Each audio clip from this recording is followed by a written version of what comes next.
நாங்கள் ஏறெடுக்கும் பொழுது ஆண்டவரே எங்களுடைய ஸ்தோத்திர பலிகளை நீர் ஏற்றுக்கொள்ள நாங்கள் வேண்டுகிறோம் சுவாமி.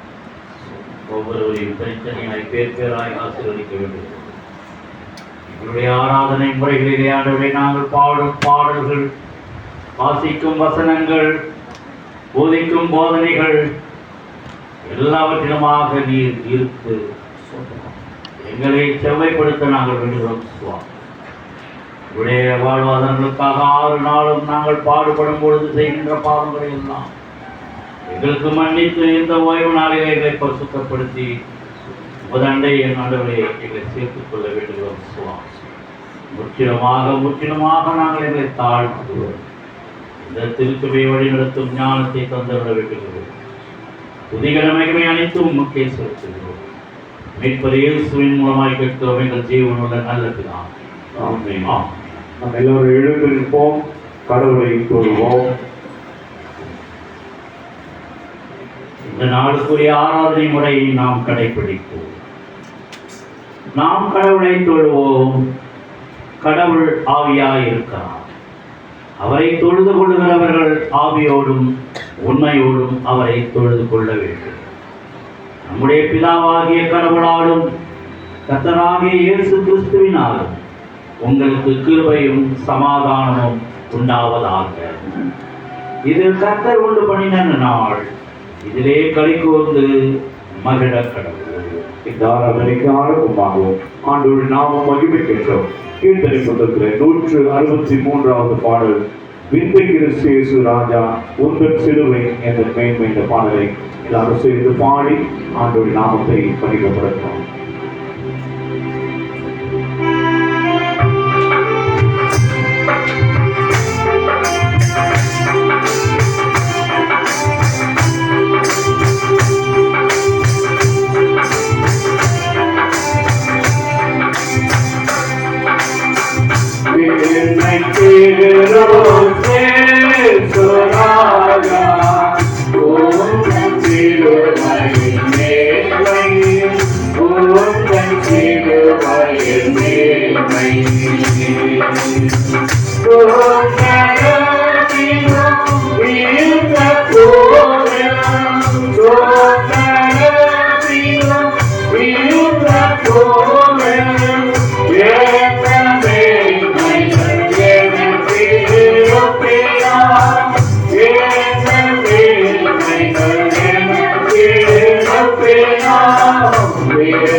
பெரிய கடவுளை நாம் போற்றுவோம். திரியேக கடவுளை போற்றுவோம்.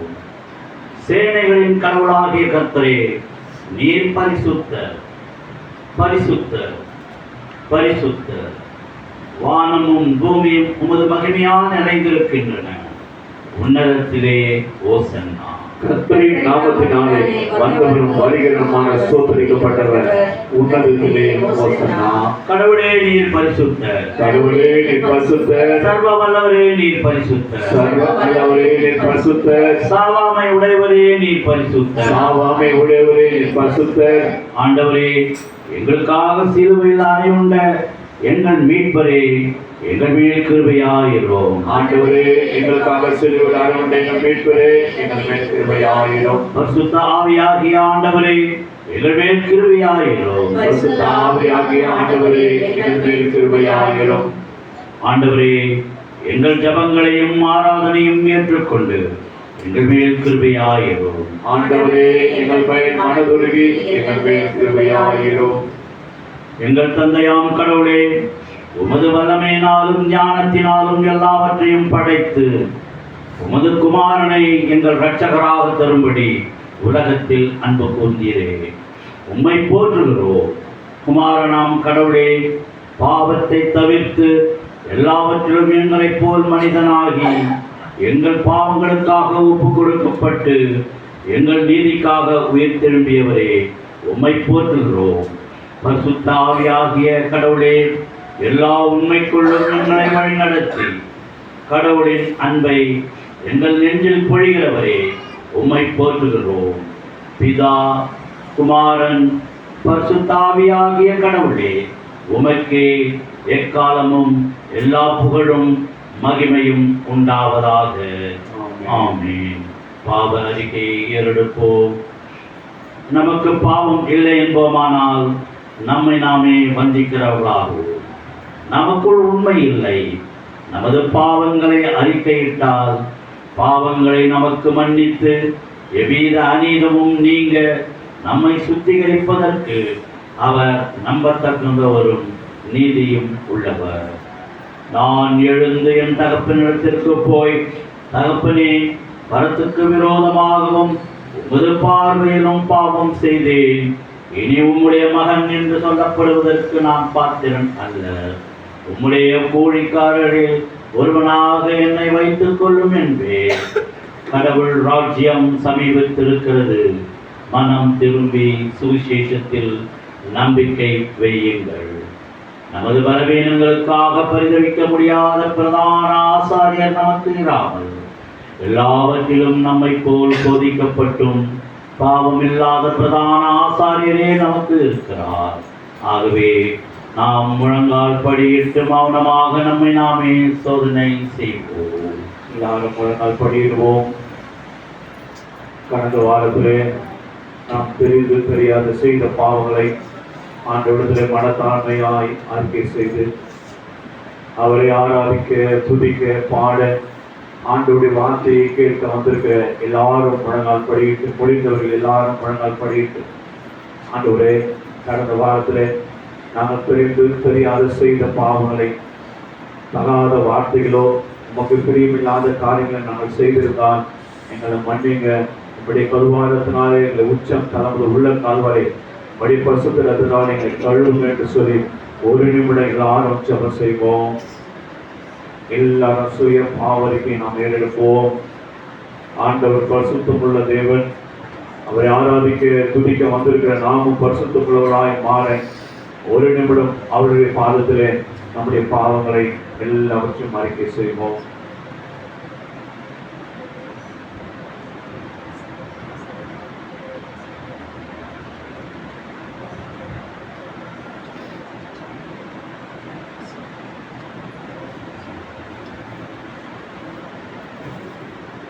ஜெப நிலையிலே பாவரிக்கை பாடலாங்க. கீர்த்தனையிலே 142வது பாடல், இறங்கும் இறங்கும் கருணை வாரி இயேசு மஞ்சனே. கீர்த்தனையிலே 142. இறங்கும் இறங்கும் கருணை வாரி இயேசு ராஜனே, பாவநாசனே சனே, பாவநாசனே சனே, கொண்டாவி வரம் கொண்டோரே சிறுமை பாரையா,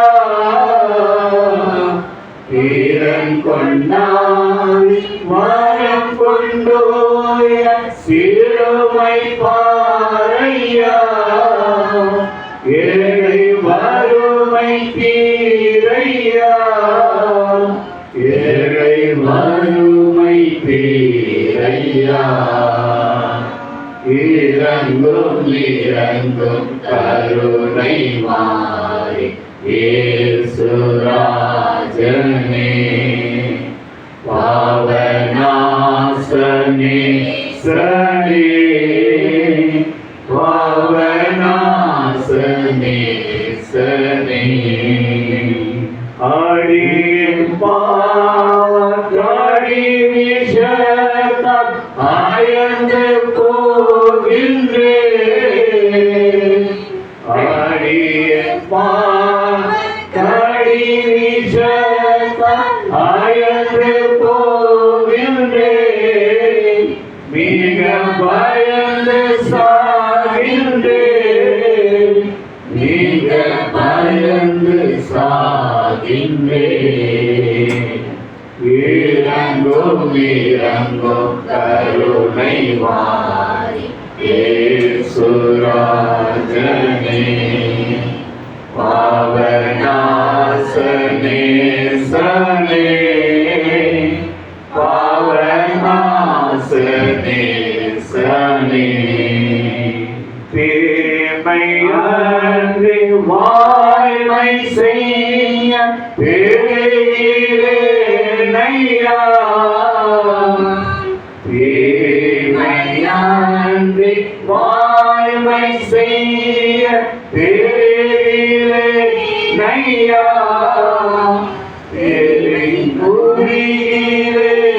புரிகிறேனையா, புரிகிறேனையா,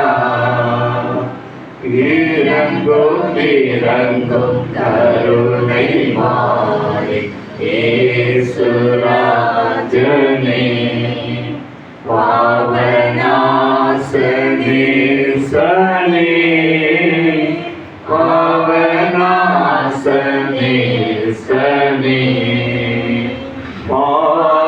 பாவியேற்றும் கவிமன்றாட்டை பரிந்து கேளையா, பாவியே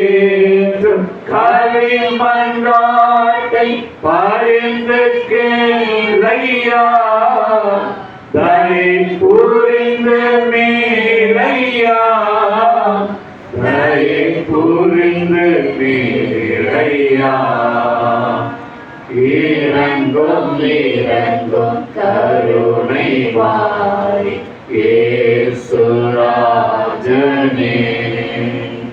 பாவநாசனே சனே பாவநாசனே சனே. இரண்டாவது பாவலுக்கு ஜெபத்தை சொல்லும்போது பின்பாக சொல்லுவோம். எங்கள் தந்தையாம் கடவுளே, நினைவினாலும் வார்த்தையினாலும் செய்கையினாலும் நமக்கு விரோதமாய் பாவம் செய்திருக்கின்றோம். முழு மனதோடு நாங்கள் உண்மை நேசிக்கவில்லை. எங்களிடத்தில் நாங்கள் அன்பு கூறுவது போல அயராடத்தில் நாங்கள் அன்பு கூறவில்லை. எங்கள் மேல் இரக்கமா இருக்க உம்மை வேண்டிக் கொள்கிறோம். எங்கள் பாவ அழுக்க நீக்கி எங்களை சுத்திகரியும். எங்கள் குற்றங்களை விட்டுவிட எங்களுக்கு உதவி புரியும்.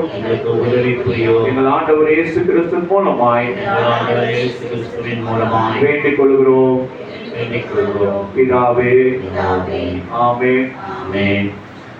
சர்வ வல்லமை மிகுந்த இரக்கமுள்ள ஆண்டவர் மன்னிப்பையும் பாவ நிவர்த்தியும் நமக்கு கட்டளையிட்டருளி வாழ்க்கையை சீர்படுத்துவதற்கான காலத்தையும் நமது பரிசுத்த ஆவியின் கிருபையையும் தேர்தலையும் தந்தருள்வாராக.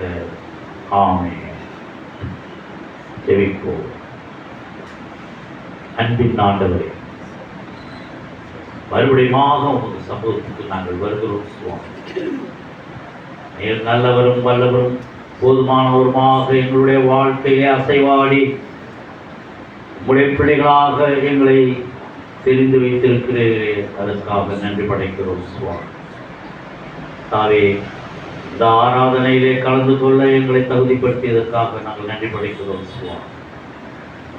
ஆண்டவரே, நாங்கள் எங்களுடைய வாயில் இருந்த பாவ அறிக்கையை நாங்கள் அறிக்கையிட்டு இருக்கிறோம் சுவாமி. தெரிந்தோ தெரியாமலோ செய்த எல்லா பாவங்களையும் மன்னிக்க நாங்கள் வேண்டுகிறோம் சுவாமி. புது ஜீவன் உள்ளவர்களாய் சந்தோஷமும் மகிழ்ச்சியும் சமாதானமும் பெற்றவர்களாய் உம்மை துதிக்க பாட தந்த கிருபைக்காக நன்றி படைக்கிறோம் சுவாமி. வாலிப பிள்ளைகளுக்காக ஜெபிக்கிறோம் சுவாமி. அவர்களுக்கு நீர் கொடுத்திருக்கும் தாழ்ந்துகளுக்காக நாங்கள் நன்றி படைக்கிறோம் சுவாமி. அந்த தாழ்ந்துகளை ஆண்டவரே வீண் போகாதபடிக்கு உமக்கே அவர்கள் படைக்க, அவர்களை செம்மையான வழியிலே நடத்த அவர்களை தெரிந்து கொண்டதற்காக நாங்கள் நன்றி படைக்கிறோம் சுவாமி. வாலிப பிரயாத்திலே சிருஷ்டிகளை எங்களுடைய திருச்சபை மக்கள் நினைக்கிறார்கள். அவர்களுக்காக நாங்கள் ஜெபிக்கிறோம். பணி செய்கின்ற பிள்ளைகள், பணிக்காக காத்திருக்கின்ற பிள்ளைகள், படிக்கின்ற பிள்ளைகள் அத்தனை பேரையும் உமது பாதப்படியில் வைக்கிறோம் சுவாமி. நாம் கர்த்தாவே, இந்த காலங்கள் ஆண்டவரே மிகவும் கொடுமையான காலங்களாக காணப்படுகின்றோம். சூழ்நிலைகள் சரியில்லை ஆண்டவரே. எந்த சூழ்நிலையும் ஆண்டவர் எங்களை வழி நடத்துவார் என்ற விசுவாசத்தோடு ஆண்டவரே உமது பாதப்படியில் நாங்கள் இருக்கிறோம் சுவாமி. எங்களுடைய ராஜ்யத்தின் தலைவர்களை உமது பாதப்படியில் வைக்கிறோம் சுவாமி. ஆண்டவரே, இந்த தேசத்தை நடத்துவதற்கான ஞானத்தை தந்தருளும் சுவாமி. அவர்களிடத்திலே சுயம் இல்லாதபடிக்கு ஆண்டவரே பொது உணர்வோடு அடித்தள மக்களுக்கு உதவி செய்ய வேண்டும். தங்களுக்கு திராணி இருக்கும் பொழுதே நன்மை செய்கிறவர்களாக இருக்க அவர்களை தெரிந்து கொள்ளும் சுவாமி. ஆண்டவரே, உமக்கு விரோதமாக இருக்கின்ற பட்டயங்களை எல்லாம் ஆண்டவரே விருத்தாக போகச் செய்வீர் என்று நாங்கள் விசுவாசிக்கிறோம் சுவாமி. உங்களுடைய பிள்ளைகள் ஆண்டவரே சோதனைக்குட்பட்ட பண்ணாமல் தீவிரிந்து ரட்சித்துக் கொள்ள வேண்டுகிறோம் சுவாமி. உங்கள் பிள்ளைகள் ஆண்டவரே வெட்கி தலை குனியாதபடிக்கு நிமிர்ந்து நான் கிறிஸ்தவன் கிறிஸ்தவள் என்று சொல்லி ஆண்டவரே இந்த சமுதாயத்தில் வாழ ஆண்டவரே எங்களுக்கு ஒரு சுதந்திரத்தை தர நாங்கள் வேண்டுகிறோம் சுவாமி.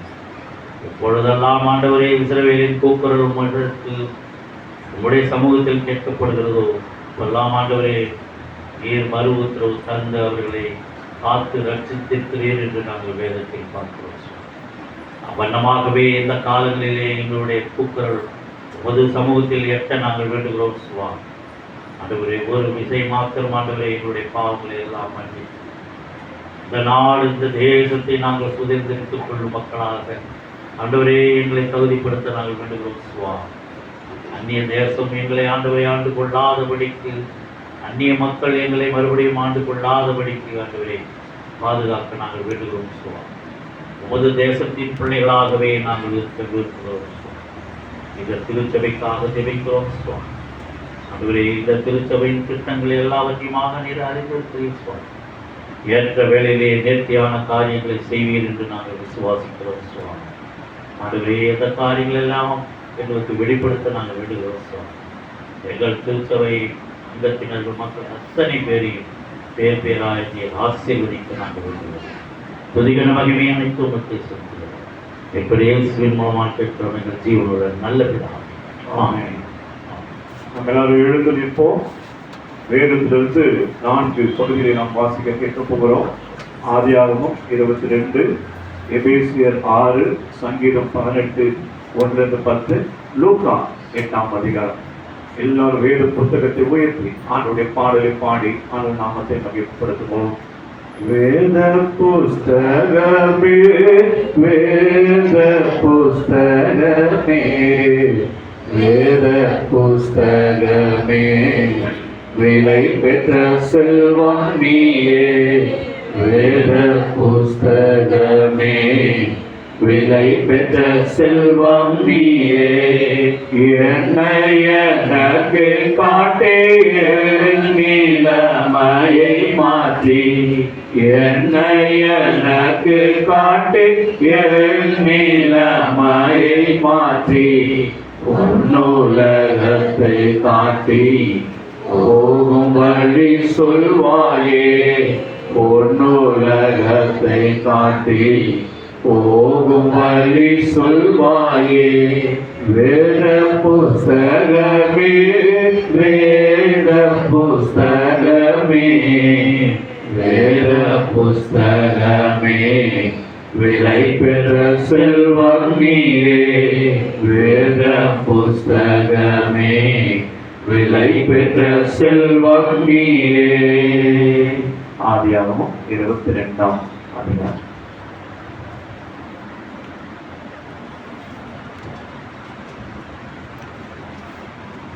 முதலாம் வேத பாடமாக ஆதியாகமம் 22ஆம் அதிகாரம் வசனங்கள் 1 துவங்கி 10 முடிய. ஆதியாகமம் 22ஆம் அதிகாரம் வசனங்கள் 1 துவங்கி 10 முடிய. இந்த காரியங்கள் நடந்த பின்பு தேவன் ஆபிரகாமை சோதித்தார். எப்படியெனில் அவர் அவனை நோக்கி, ஆபிரகாமே என்றார். அவன், இதோ அடியேன் என்றான். அப்பொழுது அவர், உன் புத்திரனும் உன் ஏகசுதனும் உன் நேசகுமாரனுமாகிய ஈசாக்கை நீ இப்பொழுது அழைத்து கொண்டு மோரியா தேசத்துக்கு போய் அங்கே நான் உனக்கு குறிக்கும் மலைகள் ஒன்றின் மேல் அவனை தகன பலியாக பலியிடு என்றார். ஆபிரகாம் அதிகாலையில் எழுந்து தன் கழுதையின் மேல் சேணம் கட்டி தன் வேலைக்காரரில் 2 பேரையும் தன் குமாரன் ஈசாக்கையும் கூட்டிக் கொண்டு தகன பலிக்கு கட்டைகளையும் பிளந்து கொண்டு தேவன் தனக்கு குறித்த இடத்திற்கு புறப்பட்டு போனான். 3ஆம் நாளில் ஆபிரகாம் தன் கண்களை ஏறெடுத்து பார்த்து தூரத்திலே அந்த இடத்தை கண்டான். அப்பொழுது ஆபிரகாம் தன் வேலைக்காரரை நோக்கி, நீங்கள் கழுதையை நிறுத்தி இங்கே காத்திருங்கள், நானும் பிள்ளையாண்டானும் அவ்விடம் மட்டும் போய் தொழுது கொண்டு உங்களிடத்துக்கு திரும்பி வருவோம் என்றான். ஆபிரகாம் தகன பலிக்கு கட்டைகளை எடுத்து தன் குமாரனாகிய ஈசாக்கின் மேல் வைத்து தன் கையிலே நெருப்பையும் கத்தியையும் எடுத்துக்கொண்டான். இருவரும் கூடி போனார்கள். அப்பொழுது ஈசாக்கு தன் தகப்பனாகிய ஆபிரகாமை நோக்கி, என் தகப்பனே என்றான். அதற்கு அவன், என் மகனே, இதோ இருக்கிறேன் என்றான். அப்பொழுது அவன், இதோ நெருப்பும் கட்டையும் இருக்கிறது, தகன பலிக்கு ஆட்டுக்குட்டி எங்கே என்றான். அதற்கு ஆபிரகாம், என் மகனே, தேவன் தமக்கு தகன பலிக்கான ஆட்டுக்குட்டியை பார்த்து கொள்ளுவார் என்றான். அப்புறம் இருவரும் கூடி போய் தேவன் அவனுக்கு சொல்லியிருந்த இடத்துக்கு வந்தார்கள். அங்கே ஆபிரகாம் ஒரு பலிபீடத்தை உண்டாக்கி கட்டைகளை அடுக்கி தன் குமாரனாகிய ஈசாக்கை கட்டி அந்த பலிபீடத்தில் அடுக்கிய கட்டைகளின் மேல் அவனை கிடத்தினான். பின்பு ஆபிரகாம் தன் குமாரனை வெட்டும்படிக்கு தன் கையை நீட்டி கத்தியை எடுத்தான். வாசிக்க வேண்டிய முதலாம் வேத பாடம் வாசித்து முடிந்தாயிற்று. தேவனே உமக்கு மகிமை உண்டாவதாக. நிருபம் பாடமாக எபேசியர் 6ஆம் அதிகாரம்.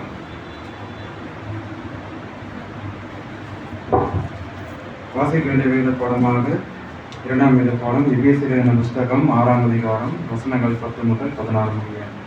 எபேசியர் 6 வசனங்கள் 10 முதல் 16 வசனங்கள். கடைசியாக என் சகோதரரே, கர்த்தரிலும் அவருடைய சத்துவத்தின் வல்லமையிலும் பலப்படுங்கள். நீங்கள் பிதாவின் தந்திரங்களோடு எதிர்த்து நிற்க திராணியர்களாகும்படி தேவனுடைய சர்வாலயத்தையும் தரித்துக் கொள்ளுங்கள். ஏனெனில் மாம்சத்தோடும் இரத்தத்தோடும் அல்ல, துரைத்தனங்களோடும் அதிகாரங்களோடும் இப்பிரபஞ்சத்தின் அந்தகார லோகாதிபதிகளோடும் வானமன்றில் இருக்கிற பொல்லாத ஆவிகளின் சேனைகளும் நமக்கு போராட்டம் உண்டு. ஆகையால் தீங்க நாளிலே அவைகளை நீங்கள் எதிர்க்கவும் சகலத்தையும் செய்து முடித்தவர்களாய் நிற்கவும் திராணியர்களாகும்படி தேவனுடைய சர்வாயுதத்தையும் எடுத்துக்கொள்ளுங்கள். சத்தியம் என்னும் கட்சியை உங்கள் அருகிலே கட்டினர்களாயும் நீதி என்னும் மார்க்கவசத்தை தரித்திரர்களாயும் சமாதானத்தின் சுவிசேஷத்திற்குரிய ஆயுதம் என்னும் பாதரட்சியை காலிலே தொடுத்தவர்களாயும் பொல்லாங்கான் எரியும் அக்னிஸ்திரங்கள் எல்லாம் அவித்து போடத்தக்கதாய் எல்லாவற்றிலும் மேலாக விசுவாசம் என்னும் கேடகத்தை பிடித்துக் கொண்டதாய் எண்ணுங்கள். வாசிக்க வேத பாடம் வாசித்துக் கொண்டார்கள். தேவனே உமக்கு மகிமை உண்டாவதாக. சங்கீதம் 18 1-10 வரை நாம் மாறி மாறி வாசிப்போம். நாம் மாறி மாறி வாசிக்க தெரிந்து கொள்ளப்பட்ட சங்கீதம் 18 1 முதல் 10 வரை. என் பெலனாகிய கர்த்தாவே, உம்மில் அன்பு கூறுவேன். என் கோட்டையும் என் இரட்சகரும் என் தேவனும் நான் நம்பியிருக்கிற என் துருகமும் என் கேடகமும் என் இரட்சணிய கொம்பும் என் உயர்ந்த அடைக்கலமாயிருக்கிறார். துதிக்கு பாத்திரராகிய கர்த்தரை நோக்கி கூப்பிடுவேன். அதனால் என் சத்துருக்களுக்கு நீங்களாக்கி ரட்சிக்கப்படுவேன்.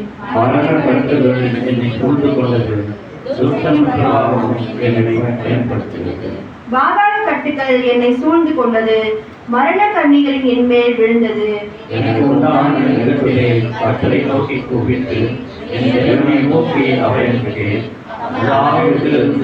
சத்தத்தை கேட்டார். என் கூப்பிடுதல் போய் அப்பொழுது பூமி அசைந்து அதிர்ந்தது.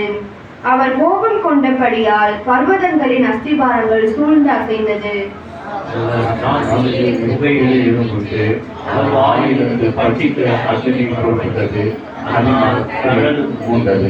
வானங்களை தாழ்த்தி இலக்கினார்.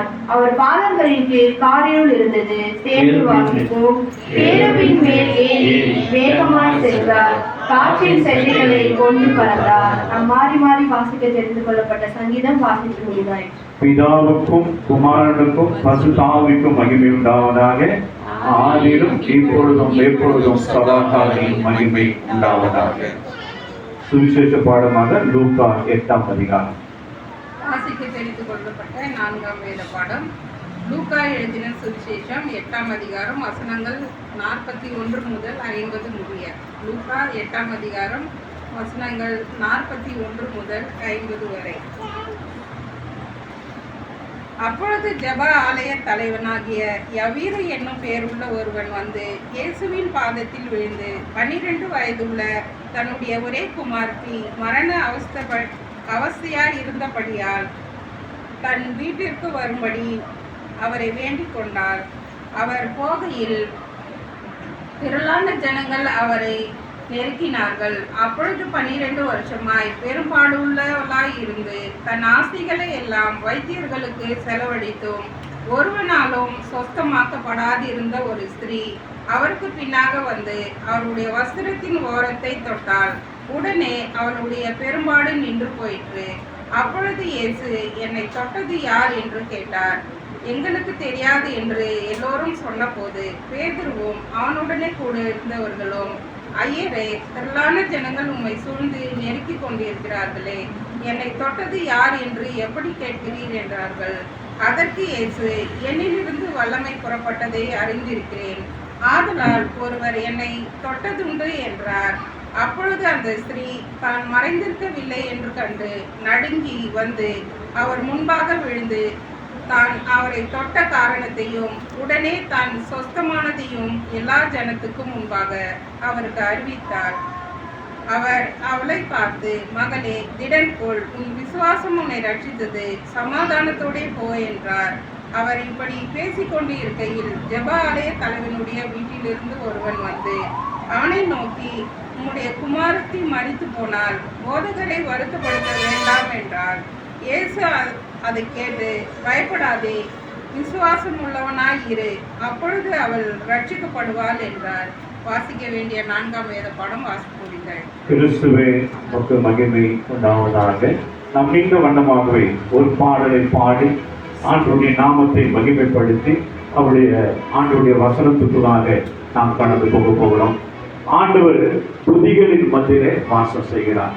நம்ம எல்லாரும் எப்பெல்லாம் ஆண்டவரை பாடி ஆண்டவரை நாமத்தை மகிமைப்படுத்தணுமோ அப்பெல்லாம் அவருடைய பிரசன்னம், அவருடைய மகிமை பிரசன்னம் நம்முடைய வீட்டில் இருக்கும்.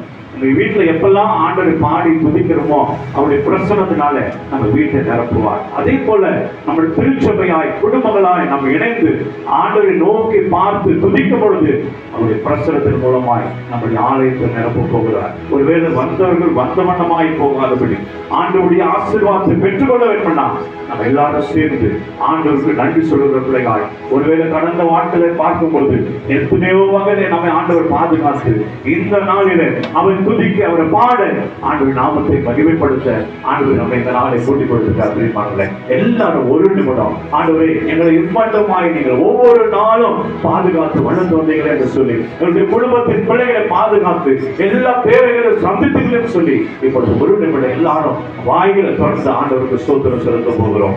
சோதரிக்கிறோம் சோதரிக்கிறோம் சோதரிக்கிறோம் சோதரிக்கிறோம் நன்றி செலுத்துகிறோம் நன்றி செலுத்துகிறோம் நன்றி செலுத்துகிறோம் நன்றி செலுத்துகிறோம் நன்றி செலுத்துகிறோம். உம்மை ஆராதிக்கிறோம் ஆராதிக்கிறோம் ஆராதிக்கிறோம் ஆராதிக்கிறோம். உமக்கு மகிமை மகிமை மகிமை மகிமை செலுத்துகிறோம். சோதரிக்கிறோம் நேற்றும் இன்றும் என்றும் மாறாத தேவனே சோதரம் அல்பாவும் ஒமேகாவும் ஆதியும் அந்தமுமாய் இருக்கிறவரே உமக்கு சோதரிக்கிறோம் சோதரிக்கிறோம் சோதரிக்கிறோம் சோதரிக்கிறோம். கடந்த வாரம் முழு நாட்களே என்னுடைய குடும்பத்தின் திருச்சபை குடும்பத்தின் பிள்ளைகள் ஒவ்வொருவரையும் நீங்க பாதுகாத்தீங்க, பேசுறீங்க, சுமந்தீங்களா சோதரம். எல்லா பலனத்தை பார்த்து ஏற்ற நல்ல சுகத்தை பலத்தை ஆரோக்கியத்தை கொடுத்து இம்மட்டமாய் ஆண்டவரே உம்மை துதிக்கும்படியான இந்த நாளை இந்த நேரத்தை உங்களுக்கு கூட்டிக் கொடுத்திருக்கிறதுக்காய் உடாம்படி சோதரம் சோதரம் சோதரம் சோதரம் சோதரம் சோதரம்.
வல்லவரே, நல்லவரே, ஆராதனை, ஆராதனை, வல்லவரே, நல்லவரே, ஆராதனை, ஆராதனை, வழியான செம்மறி பாவங்கள் எல்லாம் சுமந்து நின்றவரே. ஆண்டவருடைய பாவங்கள் எல்லாவற்றையும் சுமந்து நிற்கிறார். எல்லாம் சுமந்து நின்றவரே, பரிசுத்த உனக்காக அல்லோ, வாக்கியம் வாக்கியமே,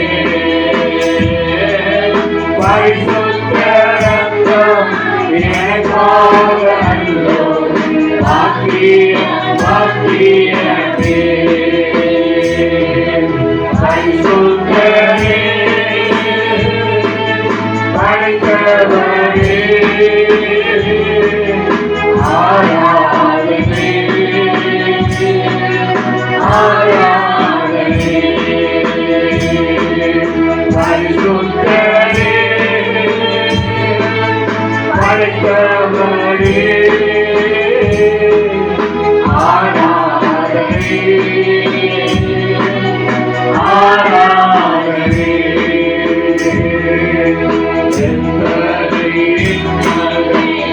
வாழ்வில் வந்தாலும் உம்மை பேசினேயா,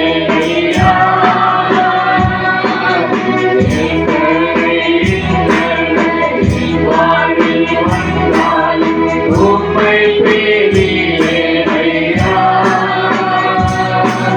ரத்தமே சிந்தி சாட்சியாய் வாழ்வேன், நிச்சயம் நிச்சயமே,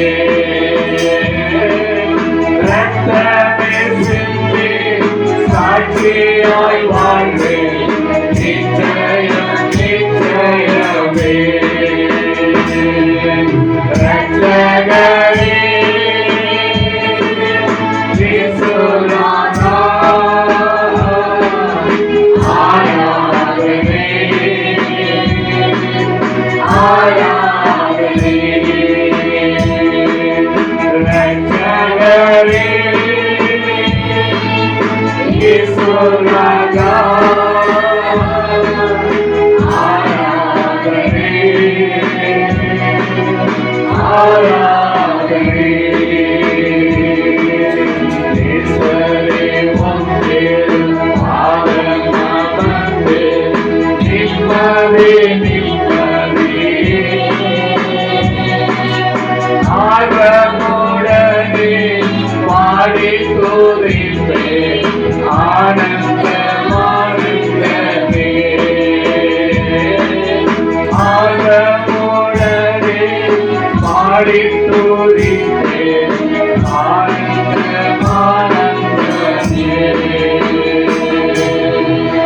Hallelujah, hallelujah, hallelujah. ஸ்தோத்திரம், ஸ்தோத்திரம், ஸ்தோத்திரம், ஸ்தோத்திரம். துதிகளின் மத்தியில் வாசம் செய்யுங்க. நீங்க என்னுடைய பாவங்களை குற்றங்களை எல்லாவற்றையும் நீங்கள் சிலுவையிலே சுமந்த ஆண்டவரே, ஆண்டவரே தீர்த்து உம்முடைய ரத்தத்தினால் எங்களை மீட்டுக் கொண்டீர்களே. திருச்சபை மக்கள் எல்லாரும் உம்முடைய ரத்தத்தினால நீங்க மீட்டுக் கொண்டீங்களே. நன்றி ஆண்டவரே, நன்றி ஆண்டவரே, நன்றி ஆண்டவரே, நன்றி ஆண்டவரே, நன்றி ஆண்டவரே.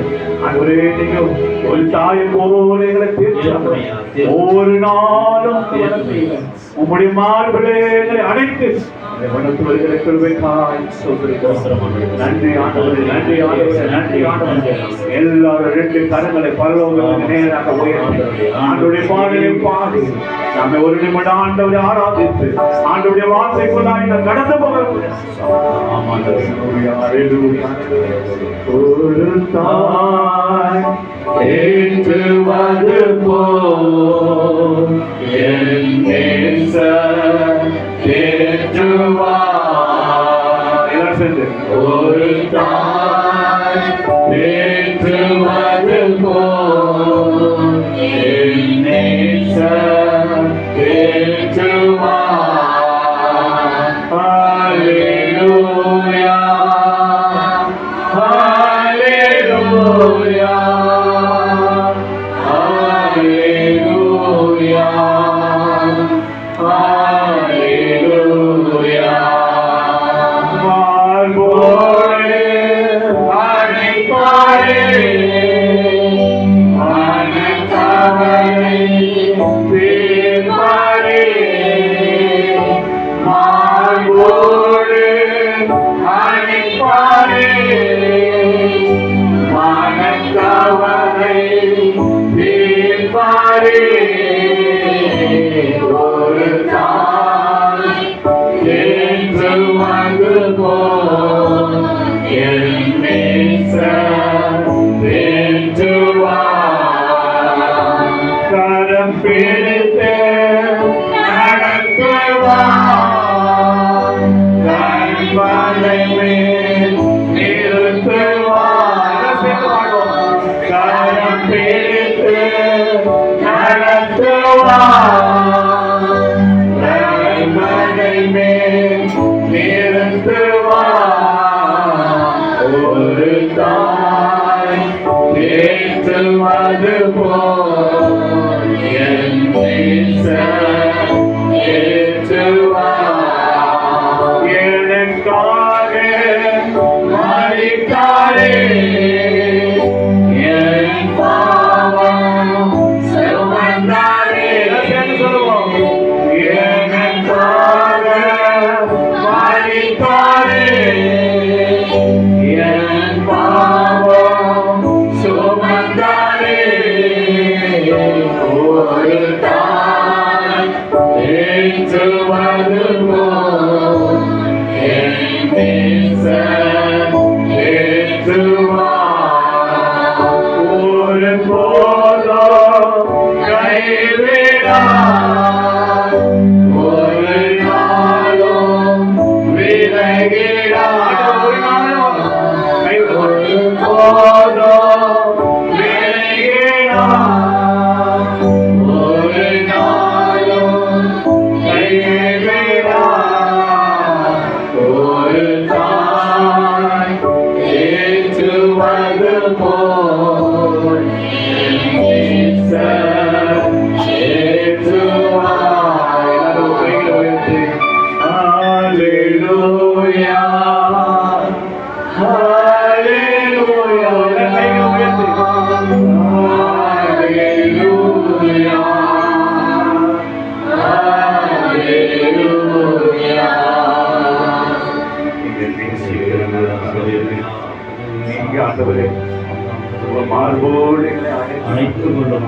ஆண்டவரே நீர் எங்களுக்காக சிலுவை மாடுகளை ஏற்றி கொண்ட துக்கங்களை சுமந்து எங்களை மீட்டெடுத்து நாங்கள் எதற்கும் கவலைப்படாதபடி ஒரு தாய் தேற்றுவது போல் நீங்க ஒவ்வொரு நாளும் தேற்றி ஒவ்வொரு நாளும் நீங்க வளர்த்து வருகிற கிருபைக்காய் எங்களுக்கு வேறு யாரு இருந்தாங்க? உம்மை தவிர எங்களுக்கு வேற யாரும் இல்லை. சூழ்நிலை ஆண்டவரே, நீங்க எங்களுக்கு தாயும் தகப்பனுமாய் நீங்க வளர்த்து வருகிற கிருபைக்காய் கொடி சோதனைகளோடு எல்லா துதி கன மகிமை உமக்கு சொல்கிறேன்.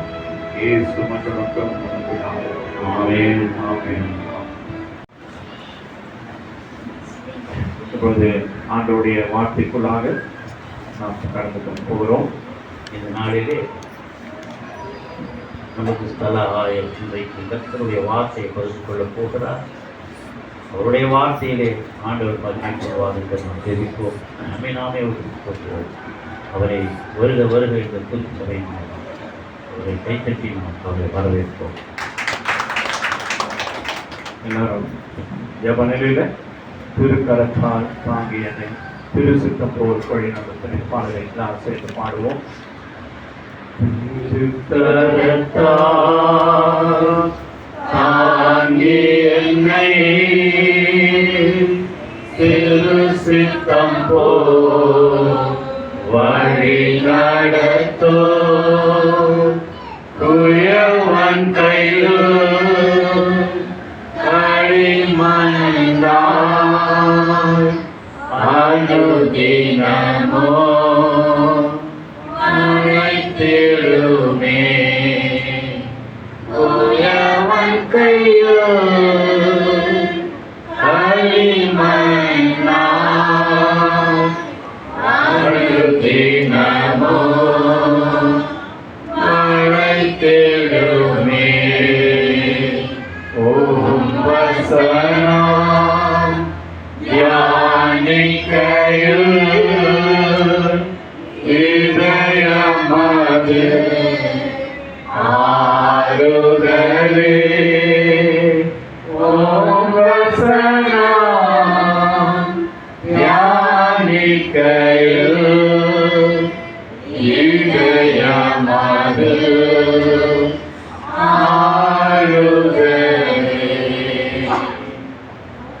எல்லாரும் ஜெப நிலையிலே கண்களில் போய் ஆண்டவரே எங்களோடு கூட நீங்கள் பேசுங்க. ஆண்டவரே அடியை மறைத்து உடைய வார்த்தைகள் வல்லமுள்ளதாக விழுவர். ஆண்டவரை நீங்கள் பேசுங்க. ஆண்டவரே உமது திருவடிகளுக்கு ஆயிரம் தரம் ஸ்தோத்திரம். மெய்யனே உமது தயகளை அடியே விவரிக்கையும் மாத்திரம். ஐயனே உமது திருவடிகளுக்கு ஆயிரம் தரம் ஸ்தோத்திரம். மெய்யனே உமது தயகளை அடியே விவரிக்கையும் மாத்திரம். எங்களை நேசிக்கிற நல்ல தகப்பனே, இந்த நாளில் கூட உடைய வார்த்தைகளை வகுத்து கொள்ளும்படியான் ஆண்டவரே நீங்கள் கொடுத்த இந்த நல்ல வாய்ப்புக்காக நான் உங்களுக்கு நன்றி செலுத்துகிறோம். ஆண்டவரே எந்த வார்த்தையும் என்னுடைய மாம்சத்திலிருந்து வரக்கூடாது. ஆண்டவரே நீங்க என்ன மறைத்து நீங்க வெளிப்படும்படியான் அநேக உள்ளங்களை பேசுகிற, அநேக உள்ளங்களை ஆறுதல்படுத்துகிற, அநேக உள்ளங்களை தொடுகிற வார்த்தைகள் ஆண்டவரே என்னை மறைத்து நீங்க வெளிப்படும்படியான் சொல்லிக்கிறோம். என்னை அர்ப்பணிக்கிறேன் ஆண்டவரே, என்னை தாழ்த்துகிறேன் ஆண்டவரே, என்னை தாழ்த்துகள் முற்றிலுமாய் நான் அர்ப்பணித்து தாழ்த்துகிறேன். நீங்க வெளிப்படுங்க ஆண்டவரே, உடைய வார்த்தைகள் வல்லமுள்ளதாய் வெளிப்படுங்க. நீங்க கிருபை பாராட்டும்படியா எல்லா துதிக்கான மகிமை உமக்கு செலுத்துகிறோம். இயேசு மற்ற மக்கள் நல்ல பிதாவே, ஆமென். இந்த நாளில் கூட நம்முடைய சபையினுடைய மூத்த ஆயர் அவர்களுக்கு நான் நன்றி சொல்வதிலே மிகுந்த மகிழ்ச்சி அடைகிறேன். அதே போல சபை விசுவாச அனைவருக்கும் இயேசு கிறிஸ்துவின் நாமத்திலே நான் வாழ்த்துக்களையும் நன்றி சொல்வதிலே நான் மிகுந்த மகிழ்ச்சி அடைகிறேன். இந்த நாளில் கூட எந்த தலைப்பை குறித்து உங்களோடு கூட பேசலாம் என்று சொல்லி நான் யோசித்த போது ஆண்டவர் எனக்கு ஒரு தலைப்பை கொடுத்தார். அது என்னன்னா, ஒரு கிறிஸ்துவனுடைய வாழ்க்கையில விசுவாசம் என்பது மிகவும் முக்கியமானது. எனவே இந்த நாளில இந்த விசுவாசத்தை குறித்து அநேக நாட்களாக பிரயாசப்பட்டு வேதத்தில் உள்ள அநேக ரகசியங்களை தேடி தேடி ஆராய்ந்து பெரிய ஆயத்தத்தோடு உங்கள் மத்தியில் நான் நிற்கிறேன். இந்த வசனங்கள் உங்களுக்கு ஆசீர்வாதமாய் இருக்கும் என்பதில் எந்தவித சந்தேகம் இல்லை. விசுவாசம் என்றால் என்ன அப்படின்ற ஒரு கேள்வி நம்மிடத்துல அநேகமா இருக்கிறது. ஒரு நம்பிக்கைன்னு சொல்லலாம், ஒரு மனுஷகிட்ட ஒரு நம்பிக்கை வைக்கலாம், அந்த ஆண்டவர்கிட்ட வைக்கிற நம்பிக்கை தான் அது விசுவாசம். விசுவாசமும் ஜெபமும் ஒரு கிறிஸ்தவனுடைய வாழ்க்கையில மிகவும் முக்கியமானது என்று சொல்லி நாம் வாசிக்கிறோம். அப்போ விசுவாசம் என்பது ஒரு திறவுகோல் என்று சொல்லி ஒரு பக்தன் சொல்லுகிறார். விசுவாசம் என்பது ஒரு திறவுகோல் என்பதை ஒரு பக்தன் சொல்லுகிறார். ஆவிக்குரிய வாழ்க்கையிலே விசுவாசம் என்பது மிகவும் முக்கியமானது.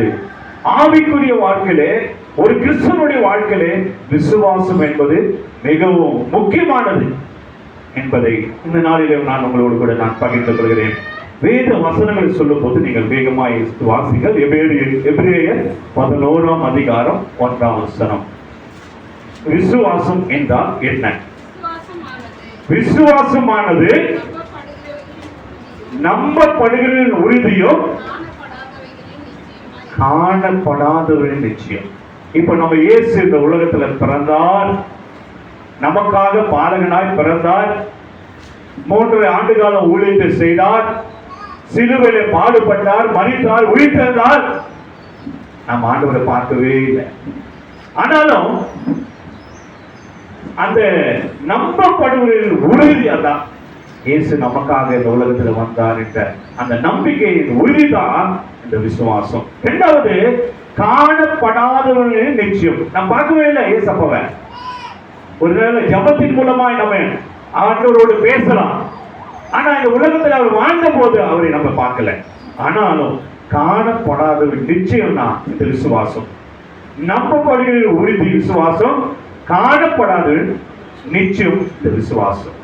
இப்போ கிறிஸ்துவாகிய நமக்கு, ஆண்டவரை ஏற்றுக்கொண்ட நமக்கு ஒரு அடிப்படை விசுவாசம் நமக்கு வேண்டும், ஒரு அடிப்படை தத்துவம் நமக்கு வேண்டும். இந்த உலகத்துல பாத்தீங்கன்னா எல்லாருக்கும் ஒரு தத்துவத்தை வைத்திருப்பார்கள், ஆனா நமக்கு ஒரு தத்துவத்தை ஆண்டவர் கொடுத்திருக்கிறார் பிரியமானவர்களே. அது என்ன தத்துவம்னா பொதுவான விசுவாச பிரமாணம். நம்ம எல்லாம் சேர்ந்து செய்ய போகிறோம். பொதுவான விசுவாச பிரமாணம் ஒவ்வொரு கிறிஸ்துவருக்கும் மனப்பாடமாய் தெரிந்திருக்க வேண்டும். நம்ம ஒரு வாரமும் காணிக்கைக்கு முன்பாக அந்த பொதுவான விசுவாச பிரமாணத்தை நம்ம அறிக்கை செய்கிறோம். எல்லாரும் சேர்ந்து சொல்லுமா, என்ன விசுவாசம்? இதுதான் ஒரு கிறிஸ்துவனுடைய வாழ்க்கையில அடிப்படையே இந்த விசுவாச பிரமாணம் தான். எல்லாம் சேர்ந்து சொல்லுமா, வானத்தையும் பூமியை படைத்து. எல்லாம் சேர்ந்து சொல்லுவோம், வானத்தையும் பூமியும் படைத்த சர்வ வல்லமுள்ள பிதாவாகிய தேவனை விசுவாசிக்கிறேன், அவருடைய ஒரே குமாரனாக நம்முடைய நாதன் இயேசு விசுவாசிக்கிறேன், அவர் பரிசுத்த ஆவியினாலே கன்னிமரியாள் உற்பத்தி பிறந்தார், பொந்து பிலாத்தின் காலத்தில் பாடுபட்டு சிலுவையில் அறைந்து மரித்து அடக்கப்படப்பட்டு பாதாளத்தில் இயங்கினான், 3ஆம் நாள் மரித்தோருக்கு எழுந்துள்ளான், பரமனுக்கே சர்வ வல்லமுள்ள தேவனுடைய வலது பாதத்தில் வீட்டிருக்கிறார், அவ்விடத்திலிருந்து உயிரோரையும் மரித்தோரையும் நியாயத்தக்க வருவார், பரிசுத்த ஆவியை விசுவாசிக்கிறேன், பொதுவாக இருக்கிற பரிசு சபையை பரிசுத்தவானுடைய ஐக்கியம், பாவம் மன்னிப்பும், சரீர உயிர்த்தெழுதலும், நித்திய ஜீவனும் ஒன்று விசுவாசிக்கிறேன். இதுதான் ஒரு கிறிஸ்தவனுடைய வாழ்க்கையில அடிப்படை விசுவாசமே. இதுதான் ஒரு கிறிஸ்தவனுக்கு இது மனப்பாடமா தெரியும். ஆண்டவர் எதற்காக நம்மை பிறந்தார், எதற்காக நம்மை மீட்டெடுத்தார், இந்த சபையை எதற்காக வைத்திருக்கிறார் என்று சொல்லி எல்லா காரியமும் இது ஒரே விசுவாச பிரமாணத்துல அடங்கி இருக்கிறது பிரமாணங்களே. எனவே இந்த பொதுவான விசுவாச பிரமாணம் ஒரு கிறிஸ்தவனுடைய வாழ்க்கையில மிகவும் மிகவும் முக்கியமானது, அடிப்படையானது இது. சரி, அடுத்தது விசுவாசத்தை குறித்து அநேக வேத வசனங்களை தோண்ட தோண்ட தோண்ட தோண்ட வந்துட்டே இருக்குது. விசுவாசத்தை குறித்து பைபிள் முழுவதுமாய் அநேக வேத வசனங்கள் இருக்கிறது. அதுல எபிரேயர் 11ஆம் அதிகாரம் 6ஆம் வசனம். இந்த பேனை யாரா ஒருத்தர் போடுங்க. இந்த பேன் வருது. விசுவாசம் இல்லாமல் தேவனுக்கு பிரியமாய் இருப்பது கூடாத காரியம். விசுவாசம் இல்லாமல் தேவனுக்கு பிரியமாய் இருப்பது கூடாத காரியம். ஆதியாகமம் 15:6. ஆதியாகமம் 15:6. கர்த்தரை விசுவாசித்தான், அதை அவன் அதை நீதியாக எண்ணினான். விசுவாசம் எதுவாக எண்ணப்படுகிறது? நீதியாக எண்ணப்படுகிறது. அடுத்த வசனம் யாத்திராகமம் 4:31. யாத்திராகமம் 4:31.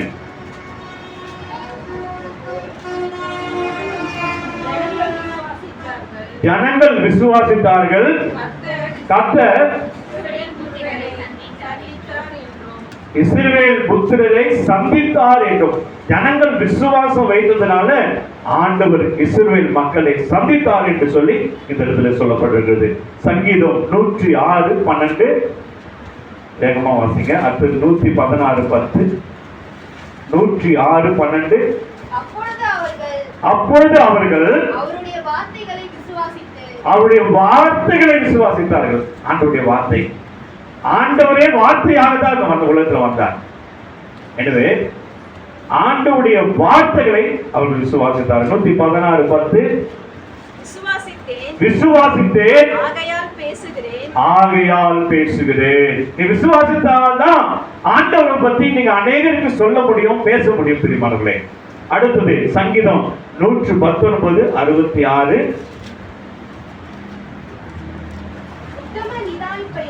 உத்தம நிதானிப்பையும் அறிவையும் எனக்கு போதித்தருளும்,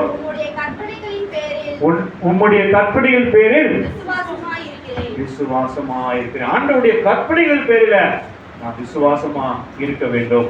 ஏசாயா 7:9. வேகமா வாசிங்க. அது 28:16. எப்பிராயீமின் தலை சமாரியா, சமாரியாவின் தலை ரெமலியாவின் மகன். நீங்கள் விசுவாசியாவிட்டால் நிலை பெயர மாட்டீர்கள். நீங்க விசுவாசிகள்னா நிலை பெயர மாட்டீர்கள். 28:16. ஆதலால் கர்த்தராகிய ஆண்டவர் உரைக்கிறதாவது, இதோ அஸ்திபாரமாக ஒரு கல்லை நான் சீயோனிலே வைக்கிறேன், அது பரீட்சிக்கப்பட்டதும் விலையேறப்பட்டதும் அஸ்திபாரம் உள்ளதான மூளைக்கல்லாயிருக்கும். விசுவாசிக்கிறவன் பதறான். யாரெல்லாம் ஆண்டவர் மேல அதிகமாய் விசுவாசம் உள்ளவர்களா இருக்கிறீங்களோ, எந்த பிரச்சனை, எந்த போராட்டம், எந்த பிரிவினை வந்தாலும் பயப்படவே மாட்டேங்க. விசுவாசமா இருக்கிறவர்கள் பதறான் என்று சொன்னால் பயப்பட மாட்டார்கள் என்று சொல்லி அர்த்தம். அடுத்தது ஏசாயா 43:10.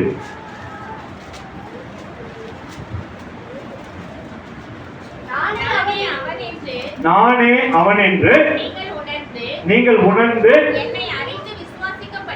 என்னை அறிந்து விசுவாசிக்கணும். ஆண்டவரை அறிந்து நீங்க விசுவாசிச்சீங்கன்னா ஆண்டவர் ஆசீர்வாதத்தை கொடுக்கிற தேவனா இருக்கிறார். கலாத்தியர் 3:11, 3:8. கலாத்தியர் 3:11, 3:8.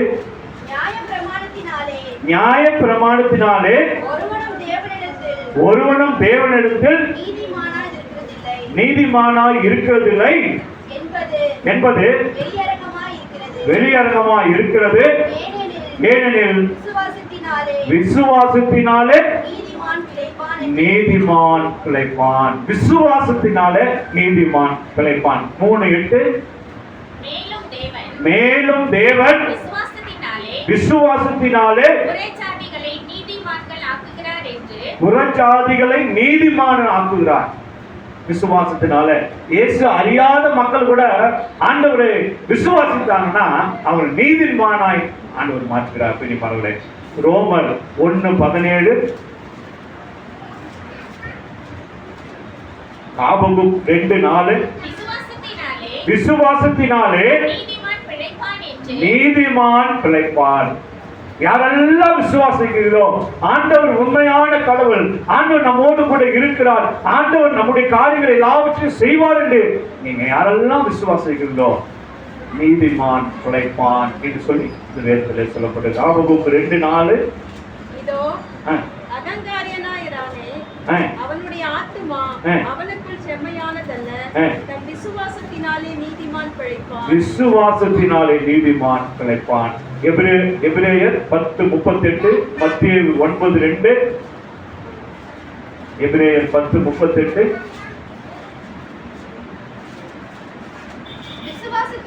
விசுவாசத்தினாலே நீதிமான் பிழைப்பான். பாருங்க எத்தனை வசனம் சொல்றது. மத்தேயு 9:2,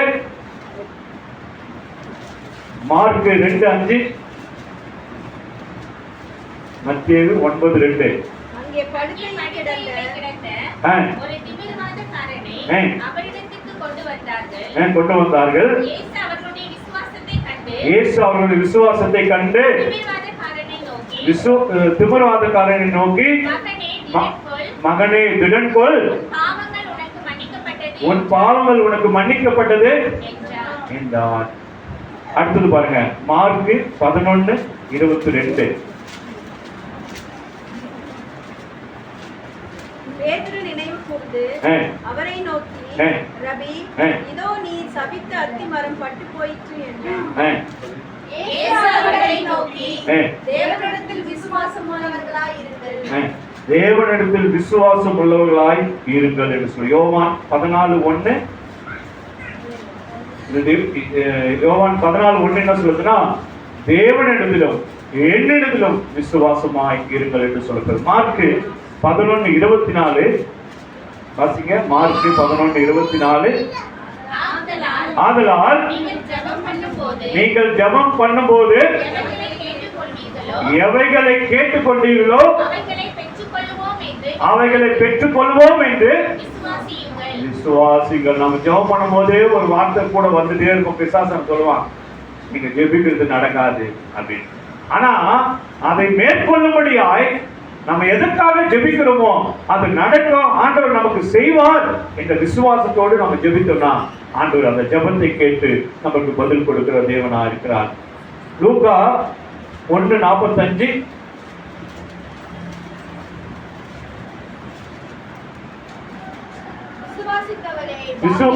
விசுவாசித்தவளே பாக்கியவதி. யாரா பாக்கியவதி? ஆண்டவர் மேல விசுவாசம் உள்ளவள் பாக்கியவதி என்று சொல்லப்பட்டிருக்கிறது. லூக்கா 7:50.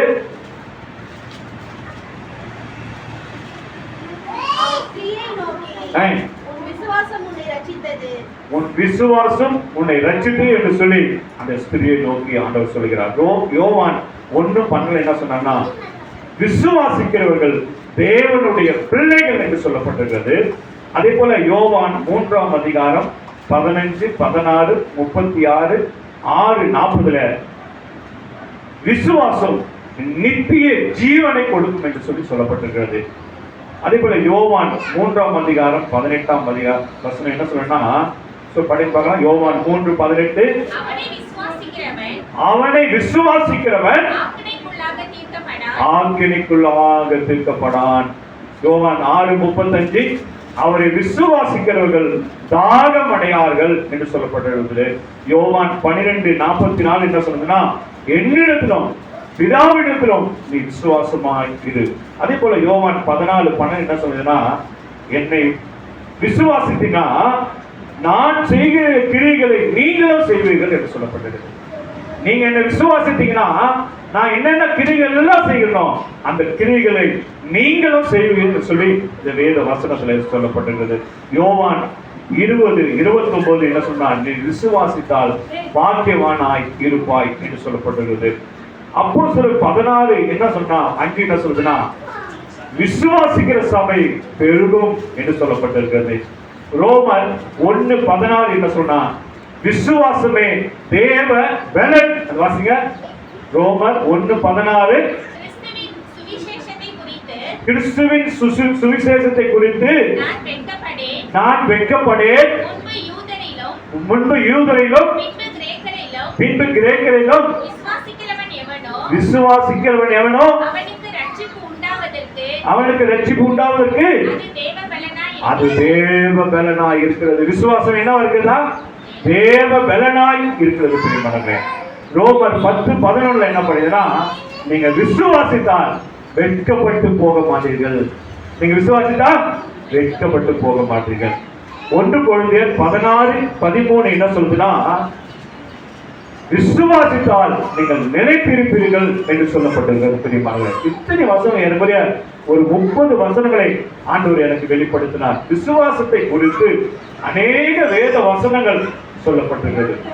அடுத்தது மத்தேயு 17:70 என்ன சொல்லுதுன்னா, அதே போல லூக்கா 17:6 இந்த 2 பகுதியிலும் ஒரு காரியத்தை குறித்து சொல்லப்பட்டிருக்கிறது.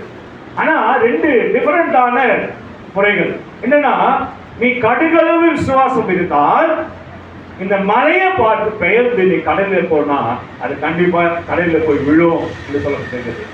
அதே லூக்கா 17:6 என்ன சொன்னா, நீ கடுகளவு விசுவாசம் இருந்தால் இந்த அத்தி மரத்தை கடந்து நீ கடலில் போய் விழுனா அது போய் விழும் சொல்ற. அப்போ இந்த கடுகளவு விசுவாசம் இருந்தால் நீ என்ன நினைத்து ஜெபம் பண்றியோ அந்த உண்மையாய் அது நடக்க ஆண்டவர் கிருபை செய்வார். அதுதான் இந்த 2 வசனத்தில் சொல்லப்பட்டிருக்கிறது. அதுக்கு அடுத்தது மத்தேயு 21:21 என்ன சொல்லுது பார்க்கலாம். சந்தேகப்படாமல் விசுவாசிக்க வேண்டும். மத்தேயு 21:21 சந்தேகப்படாமல் ஆண்டவரை விசுவாசிக்க வேண்டும் என்று சொல்லப்பட்டிருக்கிறது. அடுத்தது விசுவாசம் உள்ள இந்த சிறியனுக்கு நீங்கள் இடர் உண்டாக்கினால் மத்தேயு 18:6 மார்க்கு 9:12 நீங்க குறிச்சு வச்சுக்க, டைம் அதனால நான் வேகமா போகிறேன். மத்தேயு 18:6 மார்க்கு 9:42 என்ன சொல்லிருக்குன்னா, விசுவாசம் உள்ள இந்த சிறியனுக்கு இடரை உண்டாக்கினான். எவனோ அவன் கழுத்து என்ன பண்ணுமா, எந்த அந்த கட்டு ஆழத்துல போட்டு. நம்ம சபைக்கு வருவதில்லை, ஆராதனைக்கு வருவதில்லை, தடை பண்ணவர்களுக்கு இதுதான் முடிவாக இருக்கும். யாரெல்லாம் ஆண்டவர் அதிகமாக விசுவாசித்து ஆராதனையில கலந்து கொண்டு ஆண்டவருடைய வார்த்தை கேட்டு அதன்படி நடக்கிறார்களோ அவர்களை தடை பண்ணினா உங்களுடைய கழுத்துல எந்திர கல்ல கட்டணும்னு சொல்லி மத்தேயு 18:6 மார்க்கு 9:42 சொல்லியிருக்கிறது. எனவே விசுவாசிகளுக்கு நாம் எந்த தடையும் பண்ணக்கூடாது பிரியமானவர்களே. அதே போல விசுவாசம் என்பது ஒரு கேடகம் என்று சொல்லப்படுகிறது. அந்த நாளிலே போரில யுத்த வீரர்கள் தன் எதிரிகள் தாக்குவதற்காக இந்த விசுவாசத்தை நாம் கேடகமாக பயன்படுத்த வேண்டும் என்று சொல்லி நாம் இந்த வேதத்தில் நாம் வாசிக்கிறோம். ஆனால் அந்த யுத்த வீரர்கள் தன்னுடைய எதிரிகள் தாக்கும்போது அந்த கேடகத்தின் மூலமாக அதை தடுப்பார்கள். அம்பு ஏவுவாங்க, அதுல நெருப்போடு சேர்த்து எழுவாங்க. அப்போ அந்த அம்பு நம்ம உடம்புல பட்டுச்சுன்னா காயத்தை மட்டும் ஏற்படுத்தாது, அதுல எரிச்சலை ஏற்படுத்தும். அப்போ அந்த காரியங்களை தடுப்பதற்காக இந்த கேடகத்தை அந்த நாளிலே யுத்த வீரர்கள் பயன்படுத்தினார். இப்ப கூட நீங்க இந்த பெரிய பெரிய பிரச்சனை நினைச்சுன்னா போலீஸ்காரெல்லாம் பெரிய பெரிய அந்த கேடகத்தை வைத்திருப்பாங்க, நீங்க பார்த்துருப்பீங்க. எபேசியர் 6:14 வாசிங்க. எபேசியர் 6:14 வேகமா வாசிங்க. இன்னொருத்தர் உபாகமம் 33:29 கொல்லாங்கன் எய்யும் அக்கினியால் அவிழ்த்து போடத்தக்கதாய் எல்லாவற்றுக்கும் மேலாக விசுவாசம் என்னும் கேடகத்தை பிடித்துக் கொண்டவர்களாக நீங்களுங்கள். ஒருவேளை நமக்கு விரோதமாய் அநேக காரியங்களை செய்யலாம். நிறைய பேர் நம்ம இந்த வார்த்தைகளால அநேக காரியங்களை நம்மோடு பேசலாம், நம்ம கூட சண்டை போடலாம், வீணாத பிரச்சனை கொண்டு வரலாம். அப்படிப்பட்ட சூழ்நிலையில இந்த விசுவாச கேடகத்தை நம்ம புரிச்சுக்கணும்னா அவங்க நம்ம பேர எழுகிற எந்த வார்த்தைகளும் நமக்கு வராது. தெரியுமானவங்களே, நம்ம மேல யுத்தம் பண்ணுவாங்க, நம்ம மேல போராட்டம் நடத்துவாங்க, நம்ம குடும்பத்துக்கு விரோதமாய் நம்முடைய பிள்ளைகளுக்கு விரோதமாய் அவர் அநேக காரியங்களை செய்வாங்க. ஆனால் நீங்களும் நானும் இந்த விசுவாசம் என்ற கேடகத்தை நீங்க பிடிச்சீங்கன்னா எந்த ஆயுதமும் நம்மை தாக்காது. உபாகமம் 33:29 வேகமா வாசிங்க. சங்கீதம் 18:2 இஸ்ரவேலே நீ பாக்கியவான், கர்த்தரால் ரட்சிக்கப்பட்ட ஜனமே, உனக்கு ஒப்பானவன் யார்? உனக்கு சகாயம் செய்யும் கேடகமும் உனக்கு மகிமை பொருந்திய பட்டயமும் அவர். அவர் தான் நமக்கு கேடகம். சங்கீதம் 18:2 கர்த்தரின் கண்மலையும் என் கோட்டையும் ரட்சகரும் என் தேவனும் என் நம்பிக்கை துருகமும் என் கேடகமுமா இருக்கிறார். ஆண்டவர் தான் நமக்கு கேடகமா இருக்கிறார். சரிமானங்களே, எதை பற்றியும் நம்ம கவலைப்படக்கூடாது. நம்ம மேல தேவையில்லாத பிரச்சனைகளை கொண்டு வருங்களாங்களா? விசுவாசத்தோடு நீங்க ஜெபிங்க. விசுவாச கேடகத்தை பிடித்து நாம ஜெபித்தோம்னா நமக்கு விரோதமான காரியங்கள் ஒன்றுமே வாய்க்காதபடி ஆண்டவர் செய்வார். கேடகம் ஒரு உயிர் காக்கும் கருவியாக அந்த நாளிலே பயன்படுத்தினார்கள். நம்முடைய குடும்பத்துக்கு விரோதமாய், நம்முடைய திருச்சபைக்கு விரோதமாய் யாரெல்லாம் எழுப்பி வரார்களோ விசுவாச கேடகத்தை நம்ம பிடித்தோம்னா அவர்கள் செய்கை ஒன்றுமே ஏற்படாதபடி ஆண்டவர் நமக்காக யுத்தம் பண்ணி அவர்களை மேற்கொள்ள வல்லமுள்ள தேவனாய் இருக்கிறார். 2 தெசலோனிக்கர் 5ஆம் அதிகாரம் 8ஆம் வசனம் வாசிங்க. 2 தெசலோனிக்கர் 5:8.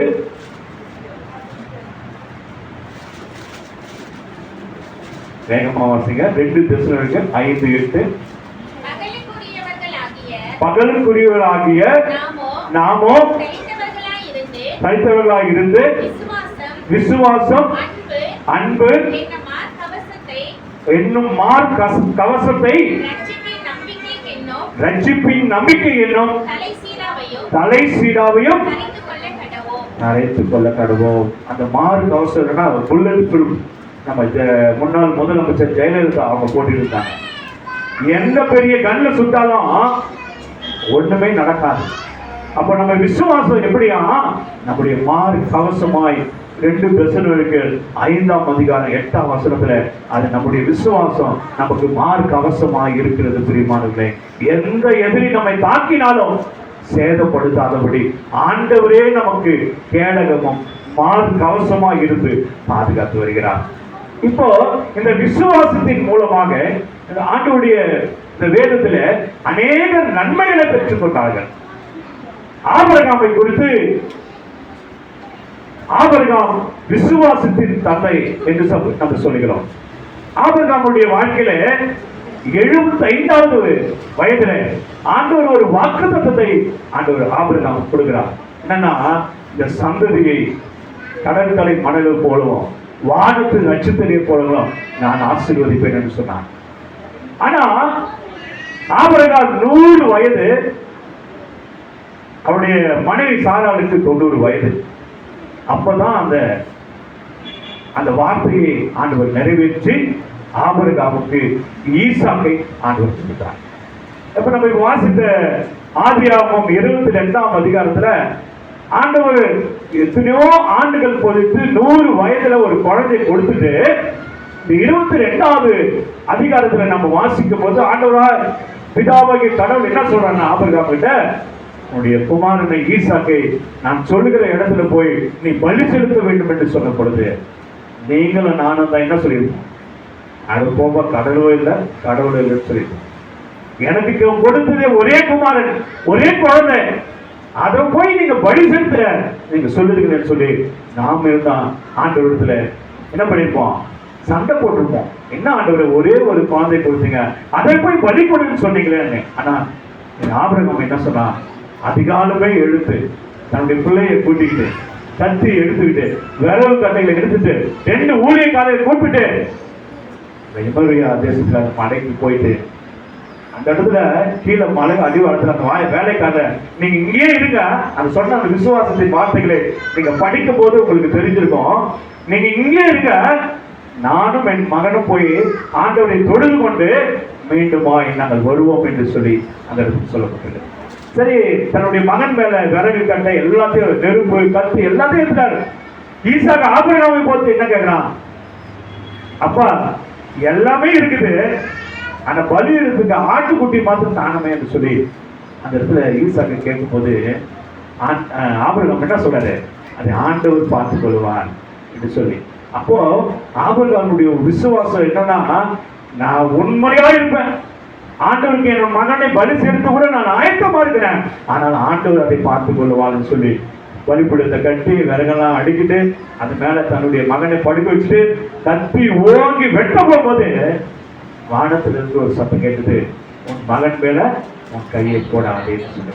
அவன் பக்கத்துல திரும்பி பார்க்கும்போது அந்த ஒரு செடியில ஆடு சிக்கி கொண்டது, அதை கொண்டு பதில் கொடுத்தான். ஆபிரகாமுடைய விசுவாசம் இப்படிப்பட்டதா இருக்கிறது. தன்னுடைய மகனையே பலியாக செலுத்த ஆயத்தமா இருந்தான் பிரியமானவர்களே. அதுக்கு அடுத்தது பாத்தீங்கன்னா யோபுடைய விசுவாசம் எப்படி இருந்ததுன்னா, யோபு உத்தமனும் சன்மார்க்கனும் தேவனுக்கு பயப்படுவனுமா இருந்தான் பிரியமானவர்களே. அப்ப யோபுக்கு 7 குமாரர்கள். எத்தனை குமாரர்கள்? 7 குமாரர், 3 குமார்த்திகள், 7000 ஆடுகள், 3000 ஒட்டகங்கள், 500 ஏர் மாடுகள், 500 கழுதைகள் இருந்தான். அப்போ யோபு ஆசீர்வாதம் உள்ளவனா இருந்தான் பிரியமானவர்களே. யோபு மிகவும் ஆசீர்வதிக்கப்பட்டவனா இருந்தான். ஒரு நாள் யோபு கிட்ட வந்து எல்லாம் சொல்றாங்க, உன் பிள்ளைங்களாம் இறந்து போயிட்டாங்க, உன் ஆடு மாடுகள் எல்லாம் மாட்டு போயிருக்குன்னு சொன்ன பிறகு யோபு ரெட்டுடுத்து சாம்பலையிலே உட்கார்ந்தான். தன்னுடைய உபத்திரவத்தின் மத்தியில் உடம்பெல்லாம் ஒரே பருக்களாய் நிறைந்த சூழ்நிலை கூட ஆண்டவர் கொடுத்தார், ஆண்டவர் எடுத்துக்கொண்டார். ஆண்டவர் நாமத்துக்கு சோத்திரம் என்று தன்னுடைய மனைவி வந்து ஆண்டவரை தூசித்து ஜீவனை விடு என்று சொன்ன போது கூட அவன் நம்பிக்கையோடு இருந்த பொழுது யோபு 42:10-12 என்றான் 2 அத்தனையான ஆசீர்வாதத்தை பெற்றுக்கொண்டான். யோபுக்கு அநேக நண்பர்கள் இருந்தாங்க, அவங்க எல்லாம் ரொம்ப தூசித்தா பேசினாங்க. ஆனா யோபு விசுவாசத்துல, நம்பிக்கையில, ஆண்டவர் மேல வைத்த அன்பில அவன் உறுதியா இருந்ததுனால கடைசியா தன்னுடைய பிள்ளைகள் எல்லாம் இழந்த போது கூட, தன்னுடைய ஆடு மாடுகள் ஒட்டங்கள் கழுதை எல்லாத்தையும் இழந்த போது கூட ஆண்டவர் மேல விசுவாசமாய் தன் மேல பருக்கள் நிறைந்த கடுமையான சூழ்நிலை மத்தியிலே அவன் சாம்பலில் உட்கார்ந்து ஆண்டவரை நோக்கி பார்த்ததுனால மீண்டும் இந்த 42ஆம் அதிகாரம் 10-12 வாசிக்கும் போது 2 அத்தனையான ஆசீர்வாதங்களை யோபுக்கு கொடுத்தார். அப்ப யோபுக்கு இருந்த விசுவாசம் நமக்கும் இருக்கணும், ஆபிரகாமுக்கு இருந்த விசுவாசம் நமக்கும் இருக்கணும் என்று சொல்லி நான் பார்க்கிறோம். அதே போல சாத்ராக், மேஷாக், ஆபேத்நேகோ விசுவாசம் தானியேல் 3ஆம் அதிகாரம் 1-29 வரைக்கும் நாம பார்க்கும்போது நேபுகாத்நேசார்கிட்ட இந்த 3 வாலிபர்களும் பணியாற்றினாங்க. அப்ப இந்த நேபுகாத்நேசார் என்ன பண்ணாரு, ஒரு பொற்சிலையை வைத்து இந்த நாட்டில் இருக்க எல்லாரும் என்ன பண்ணோம், அது வணங்கணும்னு சொன்னாங்க. அப்ப இந்த 3 வாலிபர்கள் மாத்திரம் அவங்க எல்லாம் போய் சொன்னாங்க, ஆண்டவரே ராஜாவே எல்லாரும் வணங்கிட்டாங்க, இந்த சாத்ராக், மேஷாக், ஆபேத்நேகோ மட்டும் நீங்க நிறுத்துங்க இந்த பொற்சிலையில அவங்க வணங்கலன்னு சொன்ன பொழுது ராஜாவுக்கு மிகுந்த கோபம் உண்டாயிடுச்சு. ராஜா சொல்றபடி கேட்டனா அந்த தண்டனை என்னன்னா அவங்க அக்னிக்குள்ளாக பண்ணணும். அப்ப ராஜாவுக்கு மிகுந்த கோபம் போட்டு அந்த அக்னியை 7 மடங்கு, நீங்க வேதத்துல வாசித்தீங்கன்னா 7 மடங்கு அதிகமாய் அதை எரிய விட்டு தன்னுடைய ராணுவத்தில் இருந்த பலசாலிகளை கூட்டி வந்து இந்த 3 வாலிபர்களை அந்த அக்னி ஜுவாலையில கொண்டு போய் போனார். அந்த அக்னி ஜுவாலையில போடும் போதே இந்த ராணுவ வீரர்கள் எல்லாம் மடிந்து போனார்கள் என்று சொல்லப்பட்டது. ஆனால் இந்த சாத்ராக், மேஷாக், ஆபேத்நேகோ என்ன சொன்னாங்கன்னா, நாங்கள் ஆராதிக்கிற தேவன் எங்களை என்ன தப்புவிக்க வல்லவராய் இருக்கிறார், தப்புவிக்காமல் போனாலும் நாங்கள் வணங்க மாட்டோம். இதுதான் என் விசுவாசம். நீங்களும் நானும் தான் என்ன பண்ணிப்போம், வணங்கிட்டு இருக்கோம். அக்னியில போட போறாரு, நம்ம என்ன பண்ணுவோம், நாங்கள் ஆராதிக்கிற தேவன் எங்களை தப்புவிக்க வல்லவராக இருக்கிறார், அவர் தப்பிக்காமல் போனாலும் பரவாயில்ல, நாங்கள் நீங்க நிறுத்தின அந்த சிலையை நாங்கள் வணங்கவோ மாட்டோம் என்று சொன்ன பொழுது ராஜாவுக்கு மிகுந்த கோபம் ஆயிடுச்சு. ராணுவ வீரர்களை அழைத்து ஒரு மூவரை கொண்டு போய் அந்த அக்னி ஜுவாலையில போடுங்க. அந்த 7 மடங்கு அதிகமாய் செய்திருந்த அந்த அக்னி ஜுவாலையில போட்ட பொழுது அந்த ராணுவ வீரர்கள் நாம் மடித்து போனார்கள் சொல்லிப்பார். அவ்வளவு நெருப்பு. சரி போட்டுட்டு கொஞ்ச நேரம் போட்டு அங்க இருக்கிற ஒரு ராணுவ அதிகாரி வந்து நேபுகாத்நேசர் சொல்ற, ஆண்டவரே ராஜாவே நம்ம 3 பேர் தானே போட்டோம், ஆனா அக்னிக்குள்ள 4 பேர் இருக்காங்களே எப்படி இதுன்னு சொல்லு. ராஜாவும் போய் பார்த்தேன். பார்த்தபோது அந்த 4வது ஆள் தேவ சாயலா இருக்கிறார் என்று சொல்லி அந்த இடத்துல அந்த வேத வசனம் சொல்லப்பட்டது. அப்போ இந்த ராஜா என்ன பண்ணாங்க, 3 பேரை வெளியே எடுக்கணும். 3 பேரை வெளியே எடுத்தா அவருடைய வயிறுகள் ஒன்றும் அவனை அவங்க போட்டிருந்த ட்ரெஸ் ஒரு நெருப்பு கூட படல. அவங்க மேல இந்த நெருப்பின் வாசனையே இல்லைன்னு சொல்லி வேதத்துல சொல்லப்பட்டிருக்கு தெரியுமா? எப்படிப்பட்ட ஒரு சூழ்நிலையில ஆண்டவர் இந்த விசுவாசத்திலே இருந்த இந்த 3 வாலிபர்களையும் நீங்க நிறுத்தின அந்த பொச்சிலையை நாங்கள் வணங்க மாட்டோம், நாங்கள் ஆராதிக்கிற எங்கள் தேவன் எங்களை மீட்பார், மீட்காமல் போனாலும் நாங்கள் வணங்க மாட்டோம். அந்த விசுவாசத்துல, இந்த உறுதியான விசுவாசத்தில் இருந்ததுனால அந்த அக்னி ஜுவாலே என்ற அந்த நெருப்புல இருந்து இந்த 3 வாலிபர்கள் ஆண்டவர் மீட்டெடுத்த அப்படியே உங்களையும் எங்களை மீட்டெடுக்க மாட்டாரா? எப்படிப்பட்ட சூழ்நிலை வந்தாலும், அக்னி போன்ற நெருப்பு போன்ற பலவிதமான பிரச்சனை வந்தாலும் அதிலிருந்து மீட்டெடுக்க ஆண்டவர் வல்லமுள்ள தேவனா இருக்கிறார். ஆனா ஒன்று மாத்திரம் நம்ம இருக்கணும், அந்த விசுவாசம் என்கிற அந்த கேடகம் நம்ம கிட்டே இருக்கணும். விசுவாசம் என்கிற அந்த மார்க்கவசம் நம்ம கிட்டே இருக்கணும். அப்போ எப்படிப்பட்ட சூழ்நிலை இருந்தாலும் இந்த வார்த்தைகளை நம்ம வாசிக்கும் போது ரொம்ப ஆச்சரியமா, நெருப்பு 7 மடங்கு அந்த நெருப்பினுடைய வாசனையே அவங்க மேல இல்லைன்னு சொல்லும் போது எவ்வளவு பாதுகாத்து இருப்பார் பெரியமகன்ல. ஆண்டவரே அந்த நெருப்புக்குள்ள இறங்கி வந்து இந்த 3 பேரையும் பாதுகாத்து இருக்கிறார். அப்ப இந்த நேபுகாத்நேச்சார் என்ன சொன்னார்னா, சாத்ராக் மேஷாக் ஆபேத்நேகோ வணங்குகிற தேவன் உண்மையுள்ள தேவன், எல்லாரும் அவரை தான் ஆராதிக்க வேண்டும் என்று சொல்லி அந்த நாட்டையே ரட்சிப்புள்ளாய் கொண்டு வர முடியாது. இந்த 3 வாலிபர்கள் தன்னுடைய விசுவாசத்தினாலே அந்த நாட்டையே ரட்சிப்புள்ளாய் கொண்டு வந்தார்கள் என்று சொல்லி நாம் வேதத்தில் வாசிக்கிறோம். அடுத்தது புதிய ஏற்பாட்டில் யவிரு என்கிற ஒரு ஜெபால தலைவன் மத்தேயு 9ஆம் அதிகாரம், மார்க்கு 5ஆம் அதிகாரம், லூக்கா 8ஆம் அதிகாரம், இந்த 3 சுவிசேஷ பாடலில் இந்த சம்பவம் சொல்லப்பட்டிருக்கிறது. இந்த யவிரு, இந்த ஜெபாலய தலைவன் என்ன பண்ணா, ஆண்டவர் சுவிசேஷம் அறிவித்து போயிட்டு போது நேரம் வந்து காலில் விழுந்துட்டான். மத்தியில மட்டும் என்ன சொல்லுது, அவர் மரித்து போட்டால் சொல்லப்பட்டிருக்கிறது. மற்ற மார்க்கு லூக்கால என்ன சொல்லுது, மரண அவஸ்தையாக இருக்கிறார் என்று சொல்றது.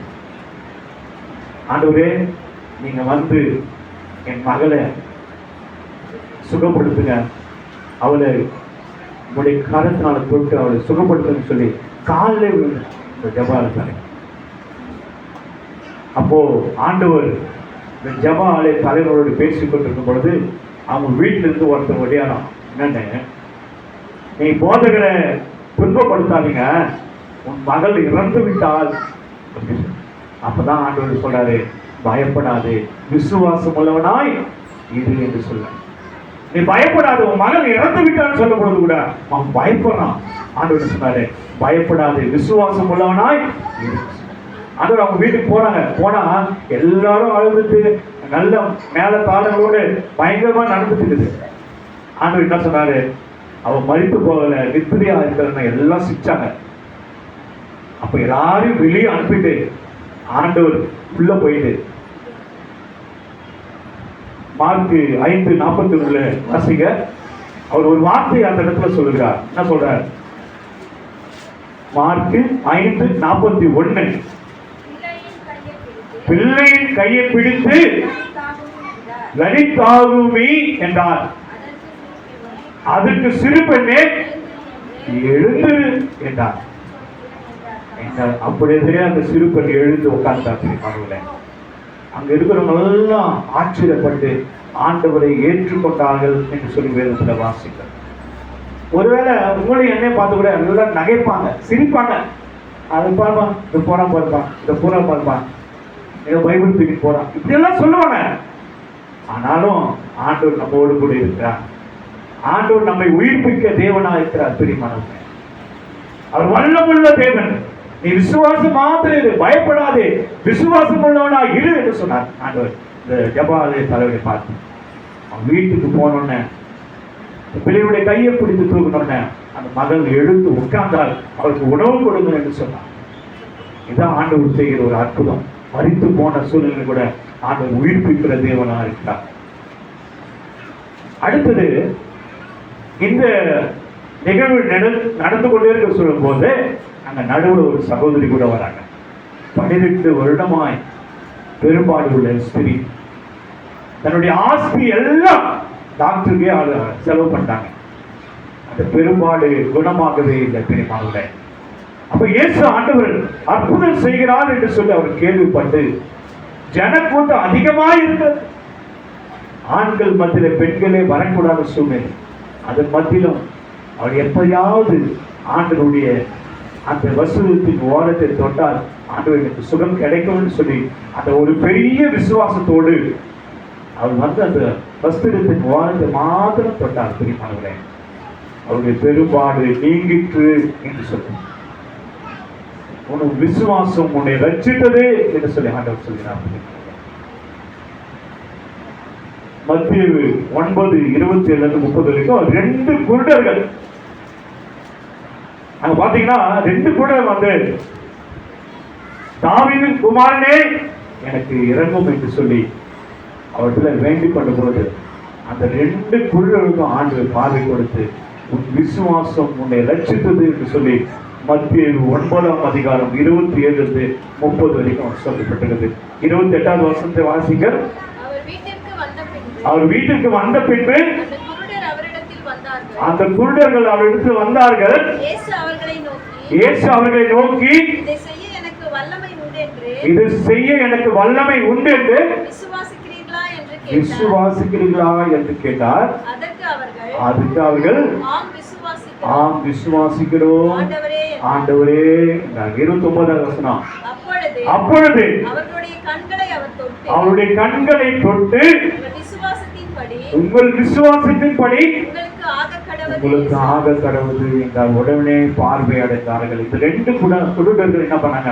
தாவீதின் குமாரனே எனக்கு இரக்கம், உன் விசுவாசத்தின்படி உனக்கு ஆக கடவுள்னு சொல்லி ஆண்டவர் பார்வையை கொடுத்தார். இருப்பாங்களே. அடுத்தது மத்திய 15:22-28 வரைக்கும் ஒரு சம்பவம் அங்க சொல்லப்பட்டிருக்கிறது. கானானிய ஸ்திரீயுடைய சம்பவம் சொல்லப்பட்டிருக்கிறது. அந்த கானானிய ஸ்திரீ என்ன சொன்னான்னா, இயேசு தீரு சீதோம் பட்டணத்துக்கு போனார். அப்போ அந்த கானானிய ஸ்திரீ என்ன பண்ணா, தாவீதின் குமாரனே எனக்கு இறங்கும் என்று சொன்னார். என் மகள் பிசாசினால் கொடிய வேதனைப்படுகிறாள் என்று சொல்லி அந்த இடத்துல சொல்லப்பட்டிருக்கிறது. அவர் ஒரு வார்த்தையும் சொல்லாம கானானிய ஸ்திரீ பின்னாடியே போயிருக்காங்க. ஆண்டவரே எனக்கு இறங்கும் ஆண்டவரே, என்னுடைய மகள் பிசாசினால் பிடிபட்டு பயங்கர வேதனைப்படுகிறாள் என்று சொன்ன பொழுது ஆண்டவர் காதுல கேட்காத மாதிரி அமைதியா போயிட்டே இருக்கிறார். ஆனால் இந்த கானானிய ஸ்திரீ அவரை விட்ட பாட இல்லை. அவரை பின்தொடர்ந்து போய்கொண்டு இஸ்ரவேல் மக்களுக்கு மாத்திரம் தான் நான் அனுப்பப்பட்டேன், இந்த கானானியருக்கு நான் அனுப்பப்படலைன்னு சொல்லி அந்த இடத்துல ஆண்டவர் சொல்றார். அப்போது அவன் என்ன பண்ற, காலில் போய் விழுந்து ஆண்டவரே எனக்கு உதவி செய்யுங்க ஆண்டவரே என்று சொல்றான். 26வது வசனத்துல பிள்ளைகளின் அப்பத்தை நாய்க்குட்டிகளுக்கு போடுறது நல்லதல்ல என்று. அதுக்கு அடுத்தது 27ல அவன் என்ன சொல்றான், அதற்கு அவள் மெய்தான் ஆண்டவரே, ஆகிலும் நாய்க்குட்டிகள் தன் எஜமானின் மேஜிலிருந்து துணிக்கைகளை போய் தின்னுமே என்றார். நாய்க்கு சமமாய் தன்னை அவள் தாழ்த்துகிறார். ஆண்டவர் ஏன்னா அவர் செவி கொடுக்கவே இல்லை, போயிட்டே இருக்கிறாரு. ஆனாலும் அந்த கானானிய ஸ்திரீ விடவே இல்லை. என் மகள் பிசாசின் பிடியினாலே அவதிப்படுகிறாள், நீங்க வந்து சுத்தமாக்க ஆண்டவரே, எங்களை தயவு பண்ணுங்க ஆண்டவரே கேட்கிறான். 28வது வசனம். இயேசு அவருக்கு பிரதியுத்தரமாக, ஸ்திரீயே உன் விசுவாசம் பெரிது. ஏன்னா அவளை ஆண்டவரை விடவே இல்லை. அவர் என்ன நீ போ அப்படின்றார். அப்ப கூட அவர் போவே இல்லை. அப்பதான் ஆண்டவரே மனம் மாறி, உன் விசுவாசம் பெரியது, நீ விரும்புகிறபடி உனக்கு ஆக கடவுள் என்று சொல்லி அந்த நேரத்திலே அந்த மகள் சுகமானார் என்று சொல்லப்பட்டிருக்கிறது. கானானியருடைய வாழ்க்கையில நடந்த இந்த சம்பவம் நம்முடைய வாழ்க்கையில, நம்முடைய பிள்ளைகளுடைய வாழ்க்கையில நாம் விசுவாசத்தோடு ஜெபித்தோம்னா நம் ஆண்டவர் நம்முடைய பிள்ளைகளை விடுதலை ஆக்கிற தேவனாய் பிரியமாக இருக்கிறார். அடுத்தது மார்க் 10:46-52 வரைக்கும், லூக்கா 18:35-43 வரைக்கும் அங்க ஒரு குருடனை பற்றி சொல்லப்பட்டிருக்கிறது. 10 பேர் குருடனை பார்த்து அநேக அந்த எரிகோ வழியாய் நடந்து கொண்டு போயிருக்கும் போது இந்த 10 பேர் என்ன பண்ணா, தாவீதின் குமாரனே எனக்கு இறங்கும் இறங்கும் இறங்கும்னு சொன்னான். இயேசு அவனுடைய விசுவாசத்தை கண்டு சீசரெல்லாம் அதட்டினாங்க, ஏய் அமைதியாடுறான்னு சொல்லி. இயேசு அவனுடைய விசுவாசத்தை கண்டு அவனுக்கு பார்வை கொடுத்தார் என்று சொல்லி இந்த வேதத்திலே சொல்லப்பட்டிருக்கிறது. அதே போல மார்க் 9:17-27 வரைக்கும், லூக்கா 9:38-42 வரைக்கும் ஒரு தகப்பனுடைய விசுவாசத்தை பற்றி இங்க சொல்லப்பட்டிருக்கிறது.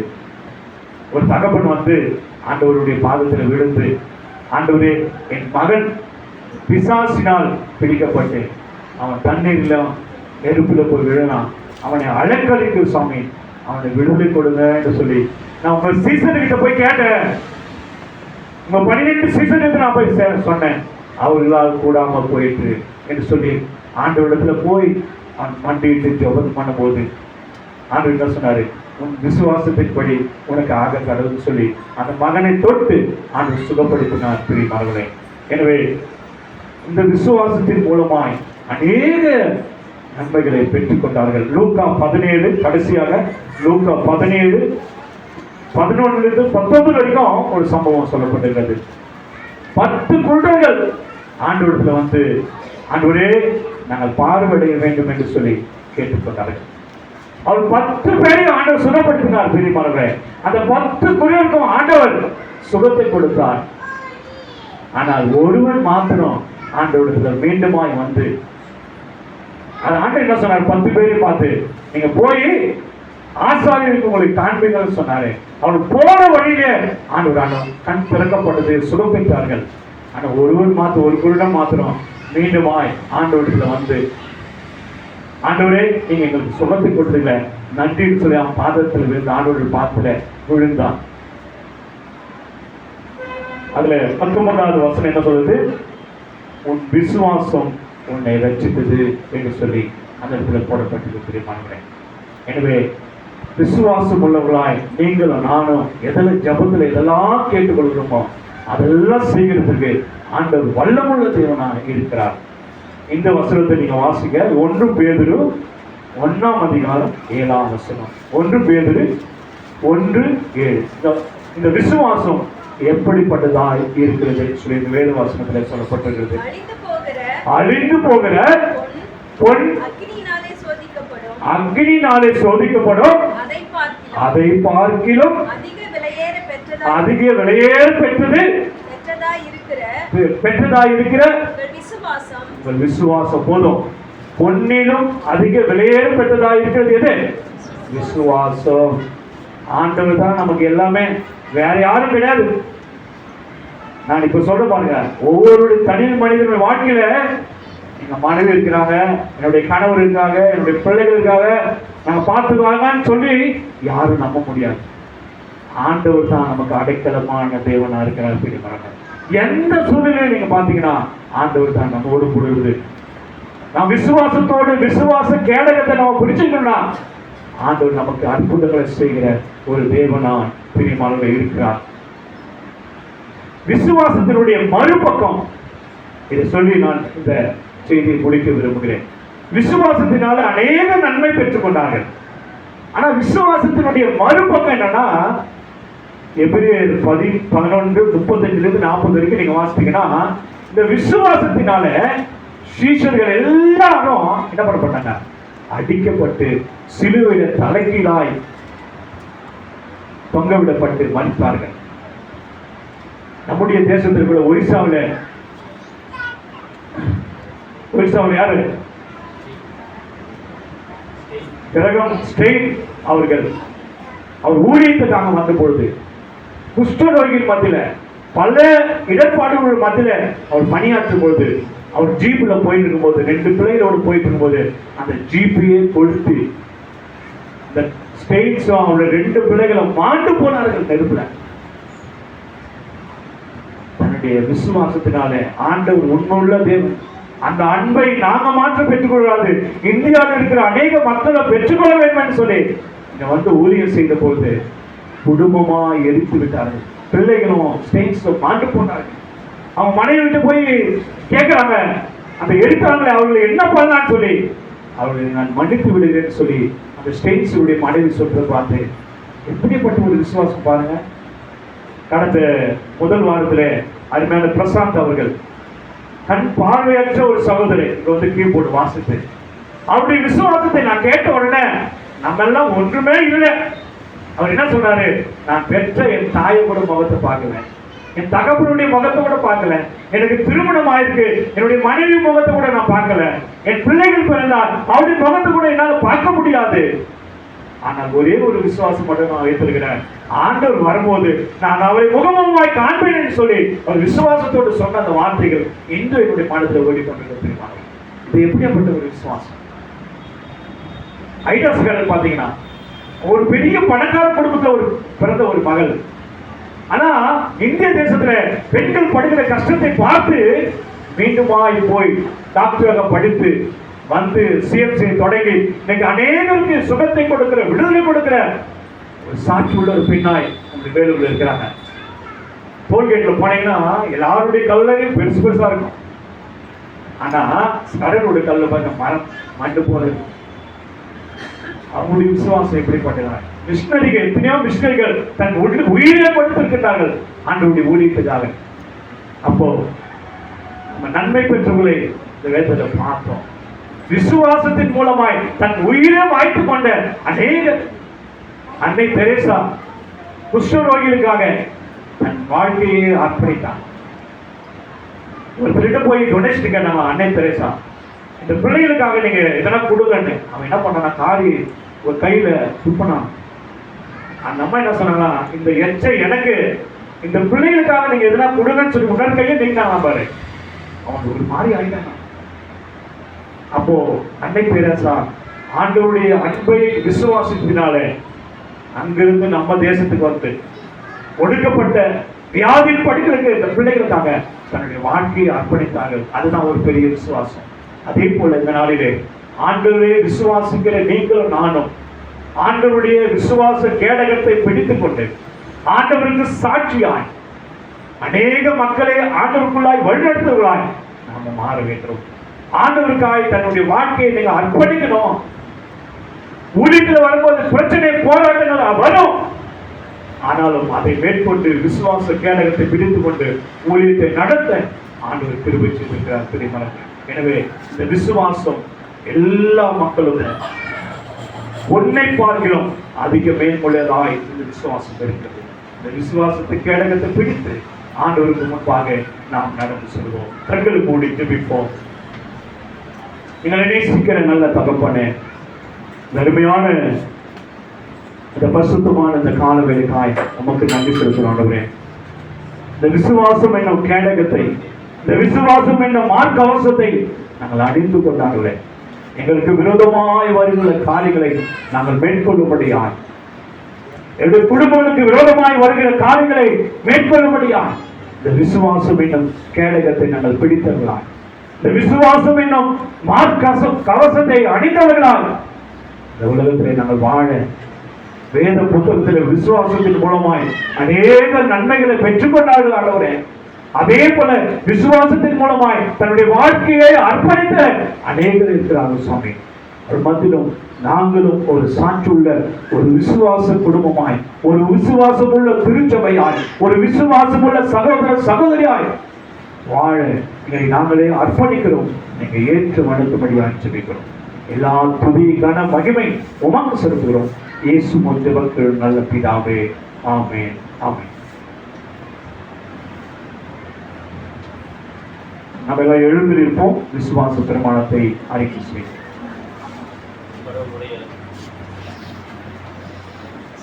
கடவுளை நாம் காண வேண்டும் என்றார். அதற்கு விசுவாசம் தேவை. விசுவாசத்தின் அடிப்படையிலே கர்த்தருடைய வார்த்தையை நாம் கேட்போம். கர்த்தருடைய வார்த்தையை கேட்டு நாம் அப்போஸ்தலனாகிய பொதுவான விசுவாச பிரமாணத்தை நாம் ஏறெடுப்போம். வானத்தையும் பூமியும் படைத்த சர்வ வல்லமையுள்ள பிதாவாகிய தேவனை விசுவாசிக்கிறேன். அவருடைய ஒரே குமாரனாகிய நம்முடைய நாதர் இயேசு கிறிஸ்துவையும் விசுவாசிக்கிறேன். அவர் பரிசுத்த ஆவியினாலே கன்னிமரியாளுக்கு பிறந்தார். மரித்து அடக்கம் பண்ணப்பட்டு பாதாளத்தில் இறங்கினார். மூன்றாம் நாள் மருத்துவருக்கு வீட்டிருக்கிறார். பரமண்டலத்துக்கு சர்வ வல்லமை உள்ள பிதாவாகிய தேவனுடைய வந்து பார்த்து வீட்டிருக்கிறாரா? அவரிடத்திலிருந்து உயிர்த்தோரின் மருத்துவரையும் ஞானத்திற்காக பொதுவாக விசுவாசிக்கிறேன். பரிசுத்தவான்களுடைய ஐக்கியமும் பாவ மன்னிப்பும் சரீர உயிர்த்தெழுதலும் நித்திய ஜீவன் என்று விசுவாசிக்கிறேன். ஆமென். நாம் நின்ற வண்ணமாகவே சிலுவையின் நிழலில் அனுதினம் அடியான் சாய்ந்தலை பாடிடுவேன் என்ற பாடலை பாடும்போது நம்மையும் நம் காணிக்கு அர்ப்பணிப்போம். அருமையான சகோதரி ஷகிலா சேத் அவர்கள் முன்பாக வந்து காணிக்கை எடுப்பார். சிலுவையின் நிழலில் அனுதினம் அடியான் சாய்ந்தலை பாடிடுவேன். சிலுவையின் நிழலில் அனுதினம் அடியான் சாய்ந்தலை பாடிடுவேன். சிலுவையின் மேட்டில்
Hallelujah.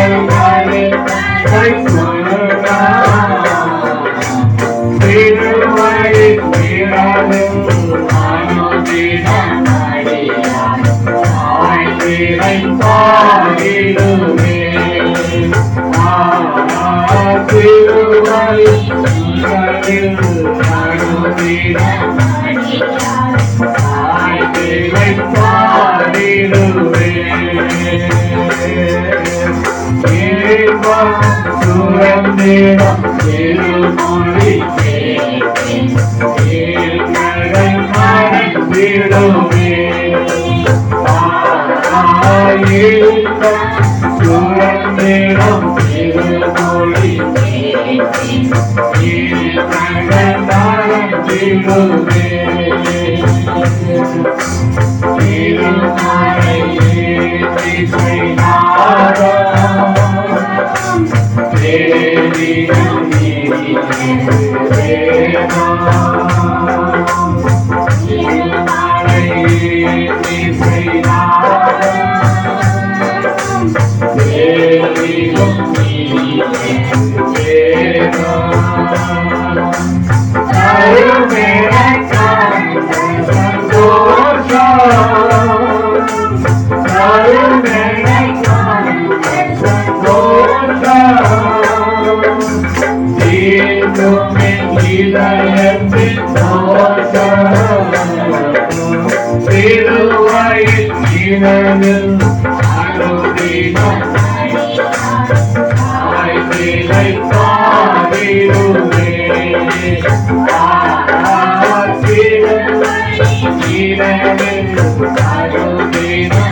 சபையார் அமர்வோம்.